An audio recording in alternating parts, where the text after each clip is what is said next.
ನಮ್ಮ ಡಾಕ್ಟರ್ ವಿಶೇಷ ಕಾರ್ಯಕ್ರಮಕ್ಕೆ ನಮ್ಮ ಟಿವಿ ಮೈಸೂರು ವಾಹಿನಿಯ ನಮ್ಮ ಪ್ರೀತಿಯ ವೀಕ್ಷಕರಿಗೆಲ್ಲರಿಗೂ ಸ್ವಾಗತ ಸುಸ್ವಾಗತ.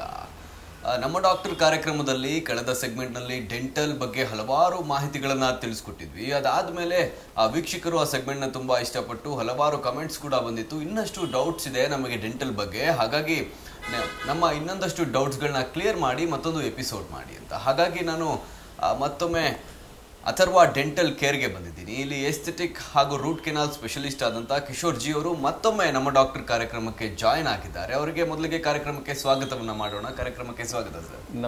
ನಮಸ್ಕಾರ ವೀಕ್ಷಕರಿಗೆ. ಸರ್, ಕಳೆದ ಸೆಗ್ಮೆಂಟ್ನಲ್ಲಿ ನಮ್ಮ ಎಪಿಸೋಡ್ನ ನೋಡಿ ವೀಕ್ಷಕರು ತುಂಬ ಮೆಸೇಜಸ್ ಕೂಡ ಕಳಿಸಿದ್ರು. ಡೆಂಟಲ್ ಬಗ್ಗೆ ಇದ್ದಂಥ ಡೌಟ್ಸ್ನ ಕ್ಲಿಯರ್ ಮಾಡಿದ್ದೀರಾ. ಇನ್ನೊಂದಷ್ಟು ಡೌಟ್ಸ್ ಇದೆ ನಮಗೆ ಕ್ಲಿಯರ್ ಮಾಡ್ಕೊಂಡು ಕೇಳಿದ್ರು ಸರ್. ತುಂಬ ಇಷ್ಟಪಟ್ಟಿದ್ರು ಸರ್ ವೀಕ್ಷಕರು. ಖಂಡಿತ ಸರ್, ವೆಲ್ಕಮ್ ಸರ್ ಕಾರ್ಯಕ್ರಮಕ್ಕೆ. ಸರ್, ಈಗ ಮೊದಲನೇದಾಗಿ ಡೌಟ್ಸ್ ಇರುವಂಥದ್ದು ಕಾಮನ್ ಡೌಟ್ಸ್ ಬಗ್ಗೆನೇ ಮಾತಾಡ್ತಾ ಹೋಗೋಣ ಸರ್. ಅಂದರೆ ರೂಟ್ ಕೆನಾಲ್ ಮಾಡಬೇಕು ಅಥವಾ ಉಳ್ಕಲ್ಲಾಗಿದೆ, ಚಾಕ್ಲೇಟ್ ತಿನ್ನೋದ್ರಿಂದ ಆಗಿದೆ, ಈ ಥರ ಎಲ್ಲ ಡೌಟ್ಸ್ ಇರುತ್ತೆ ಸರ್. ಅದ್ರ ಬಗ್ಗೆ ನಿಮ್ಮ ಕಾಮೆಂಟ್ ಏನು ಸರ್? ಇಲ್ಲ, ಹುಳುಕಲ್ಲು ಯಾವುದರಿಂದ ಆಗುತ್ತೆ ಅಂದರೆ ನಾವು ಯಾವುದೇ ಊಟ ತಗೊಂಡ್ರೂ ಕೂಡ ಚಾಕ್ಲೇಟ್ ಅಂತ ಒಂದರಲ್ಲೇ ಅಲ್ಲ, ಎಲ್ಲದರಲ್ಲೂ ನಾವು ಏನೇನು ಊಟ ತಿಂತೀವಿ ಎಲ್ಲ ರೀಸನಿಂದನೂ ಹುಳುಕಲ್ಲಾಗೋ ಸಾಧ್ಯತೆ ಇದೆ. ಆದರೆ ಒಂದು ಪ್ರಾಬಬಿಲಿಟಿ ಅನ್ನೋದು ಚಾಕ್ಲೇಟು ಮತ್ತು ಬೇಕ್ರಿ ಐಟಮ್ಸ್ ಸ್ವಲ್ಪ ಸ್ಟಿಕ್ಕಿ ನೇಚರ್ ಇರೋದ್ರಿಂದ ಅದರಿಂದ ಒಂದು ಸ್ವಲ್ಪ ಜಾಸ್ತಿ ಹುಳುಕಲ್ಲು ಆಗ್ಬೋದು. ಹಾಗಂತ ಅಂದ್ಬಿಟ್ಟು ನಾವು ಅನ್ನದಿಂದ ಆಗೋದಿಲ್ಲ, ಫ್ರೂಟ್ಸಿಂದ ಆಗೋದಿಲ್ಲ, ಬೇರೆ ಜ್ಯೂಸಸ್ಸಿಂದ ಆಗೋದಿಲ್ಲ, ಹಾಲಿಂದ ಆಗೋದಿಲ್ಲ ಅಂತ ಅಭಿಪ್ರಾಯ ಜನರಲ್ಲಿ ಇದೆ. ಇಲ್ಲ, ಎಲ್ಲ ನಾವು ಏನೇನು ಸೇವಿಸ್ತೀವೋ ಎಲ್ಲದರಿಂದನೂ ಹುಳುಕಲ್ಲಾಗೋ ಸಾಧ್ಯತೆ ಇದೆ. ಹುಳುಕಲ್ಲು ಆಗಬಾರ್ದು ಅಂತಂದರೆ ಸರಿಯಾದ ಕ್ರಮದಲ್ಲಿ ಬ್ರಷಿಂಗ್ ಅನ್ನೋದು ಇನ್ವಾಲ್ವ್ ಮಾಡ್ಕೊಬೇಕು ಸರ್. ಅಂದರೆ ಮಕ್ಕಳಿಗೆ ಹೇಳ್ತಿರ್ತಾರೆ ಸರ್, ನಾವು ತುಂಬಾ ಡೈಲಿ ಲೈಫಲ್ಲಿ ಅಬ್ಸರ್ವ್ ಮಾಡ್ತಿರ್ತೀವಿ, ನೀ ಚಾಕ್ಲೇಟ್ ತಿಂದೆ ಉಳ್ಕಲ್ಲ, ಕರೆಕ್ಟ್, ನಿನ್ನ ಹಲ್ಲು ಬಿದ್ದೋಯ್ತು ಚಾಕ್ಲೇಟ್ ಇಂದ, ಈ ರೀತಿ ಪ್ರಶ್ನೆಗಳು ಇದೆಲ್ಲ ನೋಡಿದಾಗ ಹೌದಾ ಚಾಕ್ಲೇಟ್ ಇಂದ ಆಗುತ್ತಾ? ಖಂಡಿತ ಚಾಕ್ಲೇಟ್ ಇಂದ ಒಂದು ಸ್ವಲ್ಪ ಜಾಸ್ತಿ ಆಗ್ಬೋದೇ ವಿನಃ ಬೇರೆ ಆಹಾರದಿಂದ ಆಗೋದೇ ಇಲ್ಲ ಅಂತ ಇಲ್ಲ. ಎಲ್ಲ ಆಹಾರಗಳಿಂದನೂ ಆಗುತ್ತೆ. ಯಾಕಂದರೆ ನಾವೇನು ತಿಂತೀವೋ ಬ್ಯಾಕ್ಟೀರಿಯಾಗೂ ಅದೇ ಬೇಕಾಗಿರೋದು. ಸೊ ಚಾಕ್ಲೇಟ್ ಒಂದೇ ಅಲ್ಲ, ಚಾಕ್ಲೇಟ್ ಏನಪ್ಪ ಅಂದರೆ ರೆಡಿ ಶುಗರು, ಅದರಿಂದ ಒಂದು ಸ್ವಲ್ಪ ಸ್ಟಿಕ್ಕಿ ನೇಚರ್ ಇರುತ್ತೆ, ಅದರಿಂದ ಬೇಗ ಆಗ್ಬೋದು ಅಷ್ಟೇ. ಸರ್, ಈಗ ಶುಗರ್ ಬಗ್ಗೆ ಹೇಳಿದ್ರಿ, ತುಂಬಾ ಜನ ಶುಗರ್ ಕನ್ಸಂಪ್ಷನ್ ಬಿಟ್ಟೇ ಬಿಡ್ತಾರೆ ಸರ್. ಯಾಕಂದ್ರೆ ಹಲ್ಲದು ಅಥವಾ ದೇಹದಲ್ಲಿ ಏನೇ ಸಮಸ್ಯೆ ಬಂದ್ರು ಶುಗರ್ ಇಂದ ಆಯ್ತು, ಹಾಗಾಗಿ ಶುಗರ್ ಕನ್ಸಂಪ್ಷನ್ ಕಂಪ್ಲೀಟ್ ನಿಲ್ ಮಾಡ್ಬಿಡೋಣ ಅಂತಾರೆ. ಆಮೇಲೆ ಎಷ್ಟೊಂದು ಜನ ಶುಗರ್ ಕನ್ಸಂಪ್ಷನ್ ಬಿಟ್ಟ ಮೇಲೆ ನನ್ನ ಹಲ್ಲಿನ ಆರೋಗ್ಯ ಚೆನ್ನಾಗಾಗಿದೆ ಅಂತಾರೆ ಸರ್. ಅದು ನಿಜನಾ ಸರ್? ಅದು ಇಲ್ಲ, ಇದು ಮಿತ್ತು. ನಮ್ಮ ಬಾಡಿಗೆ ಎಲ್ಲ ಥರದ್ದು ಬೇಕು. ಶುಗರು ಬೇಕು, ಕಾರ್ಬೋಹೈಡ್ರೇಟು ಬೇಕು, ಪ್ರೋಟೀನು ಬೇಕು, ಫ್ಯಾಟ್ ಅನ್ನೋದು ಬೇಕು, ಎಲ್ಲ ಬೇಕು. ಅಂದರೆ ಎಲ್ಲ ಒಂದು ಸ್ವಲ್ಪ ಬ್ಯಾಲೆನ್ಸ್ಡ್ ಆಗಿ ನೋಡಬೇಕಾಗತ್ತೆ. ಅತಿಯಾಗಿ ಒಂದೇ ಇವಾಗ ಬರೀ ಜ್ಯೂಸಸ್ ಕುಡ್ಕೊಂಡೇ ಇರ್ತೀನಿ ಅಂತ ಕೆಲವರು ಮಾಡ್ತಾರೆ. ಸೊ ಅದು ಬೇಡ, ಆ ಥರ ಬೇಡ. ಎಲ್ಲ ಬ್ಯಾಲೆನ್ಸ್ಡ್ ಆಗಿ ತಗೊಳ್ಳೋದು ಉತ್ತಮ ಸರ್. ಈಗ ಹುಳುಕಲ್ಲು ಹಲವಾರು ರೀತಿ ಹುಳುಕಲ್ಗಳಾಗ್ತವೆ. ಕೆಲವೊಂದು ಸಮಸ್ಯೆನ ಸಾಲ್ವ್ ಮಾಡೋಕ್ಕಾಗದೆ ಹಲ್ಲು ಕೀಳುವಂಥ ಪರಿಸ್ಥಿತಿಗೆ ಅದು ತಲುಪಿರುತ್ತೆ, ಅಥವಾ ರೂಟ್ ಕೆನಾಲ್ ಮಾಡಿ ಫಿಲ್ಲಿಂಗ್ ಮಾಡಬೇಕು. ಇದನ್ನು ಹೇಗೆ ಕಂಡುಹಿಡಿತೀರ ಸರ್? ಹೌದು, ಈಗ ನೋಡಿ, ಹುಳುಕಲ್ಲು ಇನಿಷಿಯಲ್ ಸ್ಟೇಜಸ್ ಅಂತ ಇದ್ದಾವೆ. ಅಂದರೆ ನಮ್ಮ ಹಲ್ಲಿನಲ್ಲಿ ನಿಮಗೆ ಲಾಸ್ಟ್ ಟೈಮ್ ಹೇಳಿದಾಗೇ 3 ಪದರಗಳಿದ್ದಾವೆ. ಒಂದು ಎನಾಮೆಲ್ ಇದೆ, ಒಂದು ಡೆಂಟಿನ್ ಇದೆ, ಇನ್ನೊಂದು ಪಲ್ಪ್ ಅಂತ. ಅಂದರೆ ಪಲ್ಪ್ ರೀಜನಲ್ಲಿ ರಕ್ತನಾಳ ಮತ್ತು ನರ ಇರುವಂಥ ರೀಜನ್. ಹೌದು, ಬೇಸಿಕಲಿ ನಿಮ್ಗೆ ಹೇಳಬೇಕು ಅಂತಂದರೆ 3 ಲೇಯರ್ಸ್ ಇದೆ. ಈ 3 ಲೇಯರ್ಸಲ್ಲಿ ಫಸ್ಟು ಹುಳುಕು ಶುರುವಾದಾಗ ಎನಾಮಲಲ್ಲಿ ಇರುತ್ತೆ. ಎನಾಮಲಿಂದ ಅದು ನಿಧಾನಕ್ಕೆ ಆಳವಾಗಿ ಒಳಗಡೆ ಹೋಗ್ತಾ ಡೆಂಟಿನ್ ರೀಚ್ ಆಗುತ್ತೆ. ಈ 2 ಸ್ಟೇಜಲ್ಲಿ ನಾವು ಫಿಲ್ಲಿಂಗ್ ಅಂತ ಮಾಡ್ಕೊಬೋದು. ಒಂದ್ಸಲ ಡೆಂಟಿನಲ್ಲಿ ಒಂದು ಅರ್ಧ ಭಾಗದಿಂದ ಮೇಲೆ ಇನ್ನೂ ಆಳಕ್ಕೆ ಹೋಯ್ತು ಅಂತಂದರೆ ಆಗ ಒಂದು ಸ್ವಲ್ಪ ಫಿಲ್ಲಿಂಗ್ ಅನ್ನೋದು ಕಷ್ಟ. ಸೊ ಇದಕ್ಕೆ ಮತ್ತೆ ನಾವು ಪಲ್ಪ್ ಕ್ಯಾಪಿಂಗ್ ಅಂತ ಹೇಳ್ತೀವಿ. ಅಂದರೆ ಒಂದು ನರಕ್ಕೆ ಪ್ರೊಟೆಕ್ಷನ್ ಕೊಟ್ಟು ಫಿಲ್ಲಿಂಗ್ ಮಾಡ್ಕೊಬೇಕು. ಹಾಗೇನಾದ್ರು ಮಾಡ್ಕೊಂಡಿಲ್ಲ ಅಂತಂದರೆ ಖಂಡಿತವಾಗೂ ರೂಟ್ ಕೆನಲ್ಗೆ ಅದೇ ತಗೊಂಡೋಗುತ್ತೆ. ಸೊ ಇದಕ್ಕಿಂತ ಜಾಸ್ತಿ ಹುಳುಕಲ್ಲು ಹೋಯ್ತು ಅಂತಂದರೆ ಆವಾಗ ರೂಟ್ ಕೆನಲ್ ಅನ್ನೋ ಟ್ರೀಟ್ಮೆಂಟು ಸಿದ್ಧವಾಗಿರುತ್ತೆ. ಇದಕ್ಕಿಂತ ಜಾಸ್ತಿ ಪ್ರಮಾಣದಲ್ಲಿ ಹುಳುಕಾಯಿತು ಅಂತಂದರೆ ಆಗ ಏನೂ ಮಾಡೋಕ್ಕಾಗಲ್ಲ, ಹಲ್ಲು ತೆಗಿಲೇಬೇಕು. ಅಂದರೆ ತುಂಬ ಜನ ಸರ್, ಈಗಿನ ಜನ್ರೇಷನ್ ನಾನು ಆಗಲೇ ಹೇಳಿದಾಗೆ ಕೇವಲ ಚಾಕ್ಲೇಟ್ ಅಷ್ಟೇ ಅಲ್ಲ ಸರ್, ಈಗ ಪಾನ್ ಮಸಾಲಗಳು ತಿಂದು ಅದೆಲ್ಲ ತಿಂದು ಅವ್ರ ಲೈಫ್ ಸ್ಟೈಲ್ನ ಹಾಳು ಮಾಡಿಕೊಂಡು ಅದರಿಂದ ಹಲ್ಲಿನ ಆರೋಗ್ಯ ಹಾಳು ಮಾಡ್ಕೊಂಡು ಹುಳುಕಲ್ಲು ಮಾಡ್ಕೊಂಡಿರ್ತಾರೆ. ಅದೇನು ಮಾಡೋಕ್ಕೆ ಆಗಲ್ಲ, ಯಾಕಂದರೆ ಕೇರ್ಲೆಸ್ನೆಸ್ ಇರ್ಬೋದು, ಬಿಡು ಏನಾಗಲ್ಲ, ಈ ರೀತಿ ಕೇರ್ಲೆಸ್ನೆಸ್ ಮಾಡಿ ಅದೆಲ್ಲ ತಿಂದು ಮಾಡ್ಕೊಂಡಿರ್ತಾರೆ ಸರ್. ಅದರಿಂದ ತುಂಬ ತೊಂದರೆ ಆಗುತ್ತಾ ಸರ್? ಇಲ್ಲ, ಕೆಲವರಲ್ಲಿ ನಾನು ಪ್ರಶ್ನೆ ಕೇಳಿದ್ದೀನಿ, ನನಗೆ ಕೇಳಿದ್ದಾರೆ ಪೇಷಂಟ್ಸು, ಬೀಡ ಹಾಕೋದು, ಎಲೆ ಅಡಿಕೆ ಹಾಕೋದ್ರಿಂದ ಹುಳುಕಾಗಲ್ಲ ಅಂತ ಅವರೇ ಡಿಸೈಡ್ ಮಾಡ್ಕೊಂಡಿದ್ದಾರೆ. ಆ ಥರ ಏನೂ ಇಲ್ಲ. ಸೊ ಬ್ಯಾಕ್ಟೀರಿಯಾಸ್ಗೆ ನೀವು ಪಾನ್ ಪಾರಾಗ ಹಾಕೋದು, ಇಲ್ಲ ಅಂತಂದರೆ ಎಲೆ ಅಡಿಕೆ ಹಾಕೋದು, ಇಲ್ಲ ಪಾನ್ ಹಾಕೋದ್ರಿಂದ ಕಡಿಮೆ ಆಗುತ್ತೆ ಅಂತ ಇಲ್ಲ, ಯಾವ ಸ್ಟಡೀಸಲ್ಲೂ ಆಗಿಲ್ಲ. ಸೊ ಅವ್ರಿಗೂ ಆಗಿರುತ್ತೆ. ಏನಪ್ಪ ಅಂತಂದರೆ ಅದು ಕಲರ್ ಆಗಿ ಸ್ಟೈನ್ಸ್ ಆಗಿ ಅಲ್ಲೆಲ್ಲ ಮುಚ್ಕೊಂಡ್ಬಿಟ್ಟಿರುತ್ತೆ. ಸೊ ಅವ್ರಿಗೆ ಗೊತ್ತಿರೋದಿಲ್ಲ, ಹಾಗಾಗಿ ಅದು ತಿಂದ್ರೇನೂ ಆಗುತ್ತೆ. ಅಂದರೆ ಹಲ್ಲು ಜುಮ್ಮನಕ್ಕೆ ಸ್ಟಾರ್ಟ್ ಆಗಿರುತ್ತೆ ಸರ್. ಅಂದರೆ ಬರೀ ಒಂದು ಸೈಡ್ ತಿಂತಿರ್ತಾರೆ, ಬಿಡು ಈ ಕಡೆ ಏನಾಗಿಲ್ಲ, ಏನೋ ಒಂಚೂರು ಹುಳಿ ತಿಂದೆ ಅದಕ್ಕೆ ಹೀಗಾಯ್ತು ಅಂತ ಅವ್ರವರೇ ಡಿಸೈಡ್ ಮಾಡಿಕೊಂಡು ಹುಳುಕಲ್ಲಾಗಿಲ್ಲ ಅಂತ ಸುಮ್ಮನಾಗಿರ್ತಾರೆ ಸರ್. ಅವರಿಗೆ ಡಾಕ್ಟರ್ನ ಯಾಕೆ ಕಾಣಬೇಕು ಅಂತ ಹೇಳ್ತೀರಾ ಸರ್? ಕರೆಕ್ಟ್. ಈಗ ಏನಾಗಿದೆ ಅಂತಂದರೆ, ಉದಾಹರಣೆ ನಮ್ಮ ಟೆಲಿವಿಷನ್ಸಲ್ಲಿ ಪ್ರಮೋಷನ್ಸ್ ಅಡ್ವರ್ಟೈಸ್ಮೆಂಟ್ಸ್ ಬರ್ತಿದೆ. ಸೊ ಅಡ್ವರ್ಟೈಸ್ಮೆಂಟ್ ನೋಡಿಕೊಂಡು ಪೇಷಂಟ್ಸ್ಗೆ ಏನಾಗುತ್ತೆ, ಅವ್ರಿಗೆ ಸಮಯದ ಅಭಾವ ಇದ್ದೋ ಇಲ್ಲ ಅಂತಂದರೆ ಅವರೇ ಡಿಸೈಡ್ ಮಾಡ್ಕೊತಿದ್ದಾರೋ ನಂಗೆ ಗೊತ್ತಿಲ್ಲ. ಸೊ ಅಡ್ವರ್ಟೈಸ್ಮೆಂಟ್ ನೋಡ್ತಾರೆ, ಅಲ್ಲಿ ಸೆನ್ಸಿಟಿವಿಟಿಗೆ ಯಾವುದೋ ಒಂದು ಪೇಸ್ಟ್ ರೆಕಮೆಂಡ್ ಮಾಡ್ತಾ ಇದ್ದಾರೆ. ಸೊ ಅವರು ಅದನ್ನು ಟ್ರೈ ಮಾಡ್ತಾರೆ, ಫಸ್ಟ್ ಪೇಸ್ಟ್ನ ಟ್ರೈ ಮಾಡೋಣ ಅಂತ ಟ್ರೈ ಮಾಡ್ತಾರೆ. ಸೊ ಇದರಿಂದ ಏನಾಗ್ತಿದೆ ಅಂತಂದರೆ, ಈಗ ಸೆನ್ಸಿಟಿವಿಟಿ ಅನ್ನೋದು ಒಂದು ಹಲ್ಲಿನ ಒಂದು ಲ್ಯಾಂಗ್ವೇಜ್ ಅಂತ ನಾನು ಹೇಳಕ್ಕೆ ಇಷ್ಟ ಬೀಳ್ತೀನಿ. ಒಂದು ಲ್ಯಾಂಗ್ವೇಜ್ ಅಷ್ಟೇ, ಅದು ಹೇಳ್ತಿದೆ ನನಗೇನೋ ಸಮಸ್ಯೆ ಆಗಿದೆ, ಸಮಸ್ಯೆನ ಅದು ಟ್ರೀಟ್ ಮಾಡಬೇಕು ಅಂತ. ಸೊ ನಮಗೆ ನಾವು ಆ ಸಮಸ್ಯೆ ಏನು ಅಂತ ಗೊತ್ತಿಲ್ದಿರ ನಮಗೆ ನಾವು ಪೇಸ್ಟ್ ಅನ್ನೋದು ಯೂಸ್ ಮಾಡಿಕೊಂಡು ಹೋದರೆ, ಅದು ಈಗಿನ ಪ್ರಾಬ್ಲಮ್ಮು 1% ಇದ್ದರೆ ಆ ಪ್ರಾಬ್ಲಮ್ನ ಮಾಸ್ಕ್ ಮಾಡಿಕೊಂಡು ಅದು 100% ತೊಗೊಂಡೋಗುತ್ತೆ. ಅಂದರೆ ಈಗ ಬರೀ ಫಿಲ್ಲಿಂಗ್ ಬೇಕಾಗಿರೋ ಸಮಯದಲ್ಲಿ ಬಂದು ಫಿಲ್ಲಿಂಗ್ ಮಾಡಿಸ್ಕೊಂಡ್ರೆ ಕಡಿಮೆ ಆಗೋ ವೆಚ್ಚ ನಿಮಗೆ ರೂಟ್ ಕೆನಲ್ಲು ಮತ್ತು ಹಲ್ಲು ತೆಗೆಸ್ಕೊಳ್ಳೋಕ್ಕೆ ಅಂತವರೆಗೂ ಕರ್ಕೊಂಡೋದ್ರೆ ಅದು ನಿಮಗೆ 10ರಷ್ಟು ದುಬಾರಿಯಾಗಿ ಕನ್ವರ್ಟ್ ಆಗುತ್ತೆ. ಓಕೆ ಸರ್, ಈಗ ಪೇಷಂಟ್ ಒಬ್ರು ಬರ್ತಾರೆ, ರೂಟ್ ಕೆನಾಲ್ ಸ್ಟೇಜಿಗೆ ಬಂದ್ಬಿಟ್ಟಿರ್ತಾರೆ ಸರ್ ಅವರು. ಹೌದು. ರೂಟ್ ಕೆನಾಲ್ ಪ್ರೊಸೀಜರ್ ಹೇಗಿರುತ್ತೆ ಸರ್? ಆಮೇಲೆ ರಿಕವರಿಗೆ ಮೇಯ್ನ್ ಆಗಿ ಎಷ್ಟು ದಿನ ಬೇಕಾಗುತ್ತೆ? ಮತ್ತೆ ರೂಟ್ ಕೆನಾಲ್ ಆದ್ಮೇಲೆ ಫಿಲ್ಲಿಂಗ್ ಮಾಡಲೇಬೇಕು, ಯಾವ್ದ್ರಿಂದ ಫಿಲ್ಲಿಂಗ್ ಮಾಡ್ತಾರೆ, ಹೇಗಿರುತ್ತೆ ಸರ್ ಅದು? ಈಗ ನೋಡಿ, ರೂಟ್ ಕೆನಾಲ್ ಅಂತಂದರೆ ನಾನು ಹೇಳಿದ್ನಲ್ಲ, ಈಗ 3ನೇ ಲೇಯರ್ ಅಂದರೆ ಪಲ್ಪ್ಗೆ ಇನ್ವಾಲ್ವ್ಮೆಂಟ್ ಆಗಿಬಿಟ್ಟಿದೆ ಕೇರೀಸ್ ಅನ್ನೋದು, ಹುಳುಕಲ್ ಅನ್ನೋದು. ಸೊ ಆಗ ನಾವು ಫಿಲ್ಲಿಂಗ್ ಮಾಡೋಕ್ಕಾಗೋದಿಲ್ಲ. ಸೊ ರೂಟ್ ಕೆನಾಲ್ ಅನ್ನೋದು ಮಾಡಬೇಕು. ರೂಟ್ ಕೆನಾಲ್ ಅದು ಏನಪ್ಪ ಅಂತಂದರೆ, ಯಾವಾಗ ಹುಳುಕು ಅನ್ನೋದು ಈ ನರಕ್ಕೆ ತಗಲುತ್ತೆ ಆಗ ಬ್ಯಾಕ್ಟೀರಿಯಾಸ್ ಅನ್ನೋದು ನಮ್ಮ ಬ್ಲಡ್ ವೆಸಲ್ಸ್ ಒಳಗಡೆ ಹೋಯಿತು. ಸೊ ಬ್ಲಡ್ಗೆ ಒಂದ್ಸಲ ಹೋಗಿ ಆದಮೇಲೆ ಅದೆಲ್ಲನೂ ಬ್ಲಡ್ ಫ್ಲೋ ಅನ್ನೋದು ಸ್ಟಾಪ್ ಆಗಿಬಿಡುತ್ತೆ. ಸೊ ಆ ಬ್ಲಡ್ ಫ್ಲೋ ಅನ್ನೋದು ಸ್ಟಾಪ್ ಆಗಿರೋದ್ರಿಂದ ಆ ಟೂತು ನಾನ್ ವೈಟಲ್ ಅಂತ ನಾವು ಕನ್ಸಿಡರ್ ಮಾಡ್ತೀವಿ. ಸೊ ನಾನ್ ವೈಟಲ್ಲು ನಮ್ಮ ದೇಹದಲ್ಲಿ ಇಟ್ಕೊಳಕ್ಕೆ ಹೋಗೋದಿಲ್ಲ. ನಿಮಗೆ ಗೊತ್ತೇ ಇದೆ, ಯಾವುದೇ ಒಂದು ನಾನ್ ಲಿವಿಂಗ್ ಥಿಂಗು ನಮ್ಮ ದೇಹದಲ್ಲಿ ಇಟ್ಕೊಳಕ್ಕೆ ಹೋಗಲ್ಲ, ಅದನ್ನು ಆಚೆ ಎಸೆಯೋದಕ್ಕೆ ಟ್ರೈ ಮಾಡುತ್ತೆ ನಮ್ಮ ಬಾಡಿ. ಸೊ ಆ ರೀಸನಿಂದ ಅದನ್ನು ಒಳಗಡೆ ಬೇರಿನಲ್ಲಿ ಯಾವುದೆಲ್ಲ ಡೆಡ್ ಡೆಬ್ರೀಸ್ ಇದೆ ಅದನ್ನೆಲ್ಲ ಕ್ಲೀನ್ ಮಾಡಿ ತೆಗೆದು ರೂಟ್ ಫಿಲ್ಲಿಂಗ್ ಮಾಡಿ ಆಮೇಲೆ ಅದ್ರ ಮೇಲ್ಗಡೆ ಕ್ಯಾಪ್ ಹಾಕುವಂಥದ್ದು ಪದ್ಧತಿ. ಸೊ ಇದೇನೆ ರೂಟ್ ಕೆನಾಲು ಮತ್ತು ಕ್ಯಾಪ್ ಹಾಕುವಂಥದ್ದು. ಸರ್ ಅದು ಪೇನ್ಫುಲ್ ಇರುತ್ತೆ ಸರ್, ತುಂಬಾ ಜನಕ್ಕೆ ನೋವು ಅಂದ್ರೆ ಭಯ ಆಗುತ್ತೆ, ಹಾಗಾಗಿ ಪೇನ್ಫುಲ್ ಖಂಡಿತ. ಈಗ ರೂಟ್ ಕೆನಾಲ್ ಅನ್ನೋದು ತುಂಬಾ ಜನಕ್ಕೆ ಒಂದು ಐದರ್ ಫ್ರೆಂಡಿಂದ ಎಕ್ಸ್ಪೋಸ್ ಆಗಿರ್ತಾರೆ, ಇಲ್ಲ ರಿಲೇಟಿವ್ಸಿಂದ ಎಕ್ಸ್ಪೋಸ್ ಆಗಿರ್ತಾರೆ. ಅವರೊಂದು ಫೀಡ್ಬ್ಯಾಕ್ ಕೊಟ್ಟಿರ್ತಾರೆ, ಅಯ್ಯೋ ನಾನೊಂದು ಡೆಂಟಿಸ್ಟ್ ಹತ್ರ ಹೋದೆ, ರೂಟ್ ಕೆನಾಲ್ ಮಾಡಿಸ್ಕೊಂಡೆ, ತುಂಬ ಪೇಯ್ನ್ ಆಯಿತು ಅಂತ. ನಿಜ, ಆ ಥರ ನಾನು ಕೇಳಿದ್ದೀನಿ. ಬಟ್ ನಾನು ಮಾಡ್ತಿರೋ ಪೇಷಂಟ್ಸ್ಗೆ ಆ ಥರ ಏನೂ ಎಕ್ಸ್ಪೀರಿಯೆನ್ಸ್ ಇಲ್ಲ. ಯಾಕೆಂದರೆ ಕರೆಕ್ಟ್ ವೇನಲ್ಲಿ ಅನಸ್ತೇಷಿಯಾ ಕೊಟ್ಟು ನಾವು ರೂಟ್ ಕೆನಾಲ್ ಮಾಡೋದ್ರಿಂದ ಒಂದು ಸ್ವಲ್ಪನೂ ನಿಮಗೆ ನೋವು ಅನಿಸೋದಿಲ್ಲ.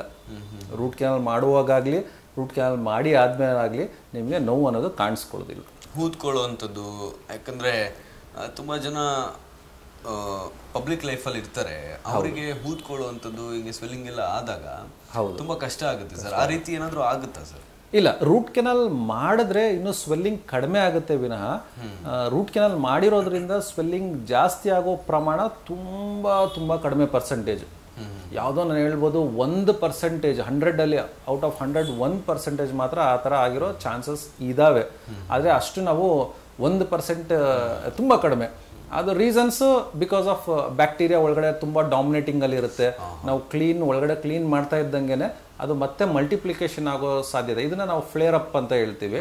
ಅದು ಪರ್ಸೆಂಟೇಜ್ ಕಡಿಮೆ. ಅಂದರೆ ಆ ಲೆವೆಲಿಗೆ ಅವರೇ ನೆಗ್ಲೆಕ್ಟ್ ಮಾಡಿ ಆ ಲೆವೆಲ್ ತಗೊಂಡು ಹೋಗಿರ್ಬೇಕಾದ್ರೆ ಆಗುತ್ತೆ ವಿನಃ ನಾರ್ಮಲ್ ಕಂಡೀಷನ್ಸಲ್ಲಿ ಇನ್ನೂ ನಮ್ಮ ಇಂಪ್ರೂವ್ಮೆಂಟ್ ನೋಡ್ತೀವಿ ವಿನಃ ಆ ಥರ. ನಾನು ಯಾಕೆ ರೂಟ್ ಕೆನಲ್ ಬಗ್ಗೆ ಇಷ್ಟು ಕೇಳ್ತಾ ಇದ್ದೀನಿ ಅಂದರೆ ಸರ್, ನೀವು ರೂಟ್ ಕೆನಲ್ ಸ್ಪೆಷಲಿಸ್ಟ್ ಆಗಿರೋದ್ರಿಂದ ನಮ್ಮ ವೀಕ್ಷಕರಿಗೆ ತಿಳಿಲಿ, ಅಥರ್ವ ಡೆಂಟಲ್ ಕೇರಿಗೆ ಬರೋದಕ್ಕೆ ರೂಟ್ ಕೆನಲ್ ಮಾಡಿಸ್ಕೊಳ್ಬೇಕು ಅಂತ ಅನ್ಕೊಂಡಿರೋರಿಗೆ ಸ್ವಲ್ಪ ಡೌಟ್ಸ್ ಕ್ಲಿಯರ್ ಆಗಲಿ ಅನ್ನೋದಕ್ಕೋಸ್ಕರ ಕೇಳ್ತಾ ಇದ್ದೀನಿ ಸರ್. ಹಾಗಾಗಿ ಈಗ ರೂಟ್ ಕೆನಾಲ್ ಮಾಡಿಸಿ ಕ್ಯಾಪ್ ಹಾಕಿದ್ಮೇಲೆ ಸರ್ ಹೌದು ಅದು ಪರ್ಮನೆಂಟ್ ಇರುತ್ತಾ ಸರ್ ಅದು, ಅಥವಾ ಮತ್ತೆ ಆ ಸಮಸ್ಯೆ ಉಲ್ಬಣ ಆಗೋ ಸಾಧ್ಯತೆ ಇರುತ್ತೆ? ಇಲ್ಲ, ನಾನು ಇದೊಂದು ಕೆಲವೊಂದು ಪೇಷಂಟ್ಸ್ ನನಗೂ ಕೇಳಿದ್ದಾರೆ, ಕೆಲವೊಬ್ಬರು ಡಾಕ್ಟ್ರು 2 ವರ್ಷ ಇರುತ್ತೆ 5 ವರ್ಷ ಇರುತ್ತೆ ಅಂತಂದ್ಬಿಟ್ಟು. ಸೊ ಇಲ್ಲ, ಅದೆಲ್ಲಾನು ಟ್ರೀಟ್ಮೆಂಟು ನನಗನ್ಸಿದ ಪ್ರಕಾರ ಸರಿ ಮಾಡಿರೋದಿಲ್ಲ. ಅದಕ್ಕೆ ಅವರು ಟೈಮ್ ಕೊಡ್ತಾರೆ, ಟೈಮ್ ಮಿತಿ ಕೊಡ್ತಾರೆ, 2 ವರ್ಷ 5 ವರ್ಷ ಬರುತ್ತೆ ಅಂತ. ಬಟ್ ಆ್ಯಕ್ಚುಲಿ ಕರೆಕ್ಟ್ ವೇನಲ್ಲಿ ರೂಟ್ ಕೆನಾಲ್ ಮಾಡಿದ್ರೆ ಅದು ಪರ್ಮನೆಂಟ್ ಸೊಲ್ಯೂಷನ್ನು. ಪರ್ಮನೆಂಟ್ ಸೊಲ್ಯೂಷನ್ನು. ಹಾಗೆ 1 ವರ್ಷ ಕೊಡ್ತೀನಿ ಟೈಮು, 5 ವರ್ಷ ಕೊಡ್ತೀನಿ ಟೈಮು ಇಲ್ಲ.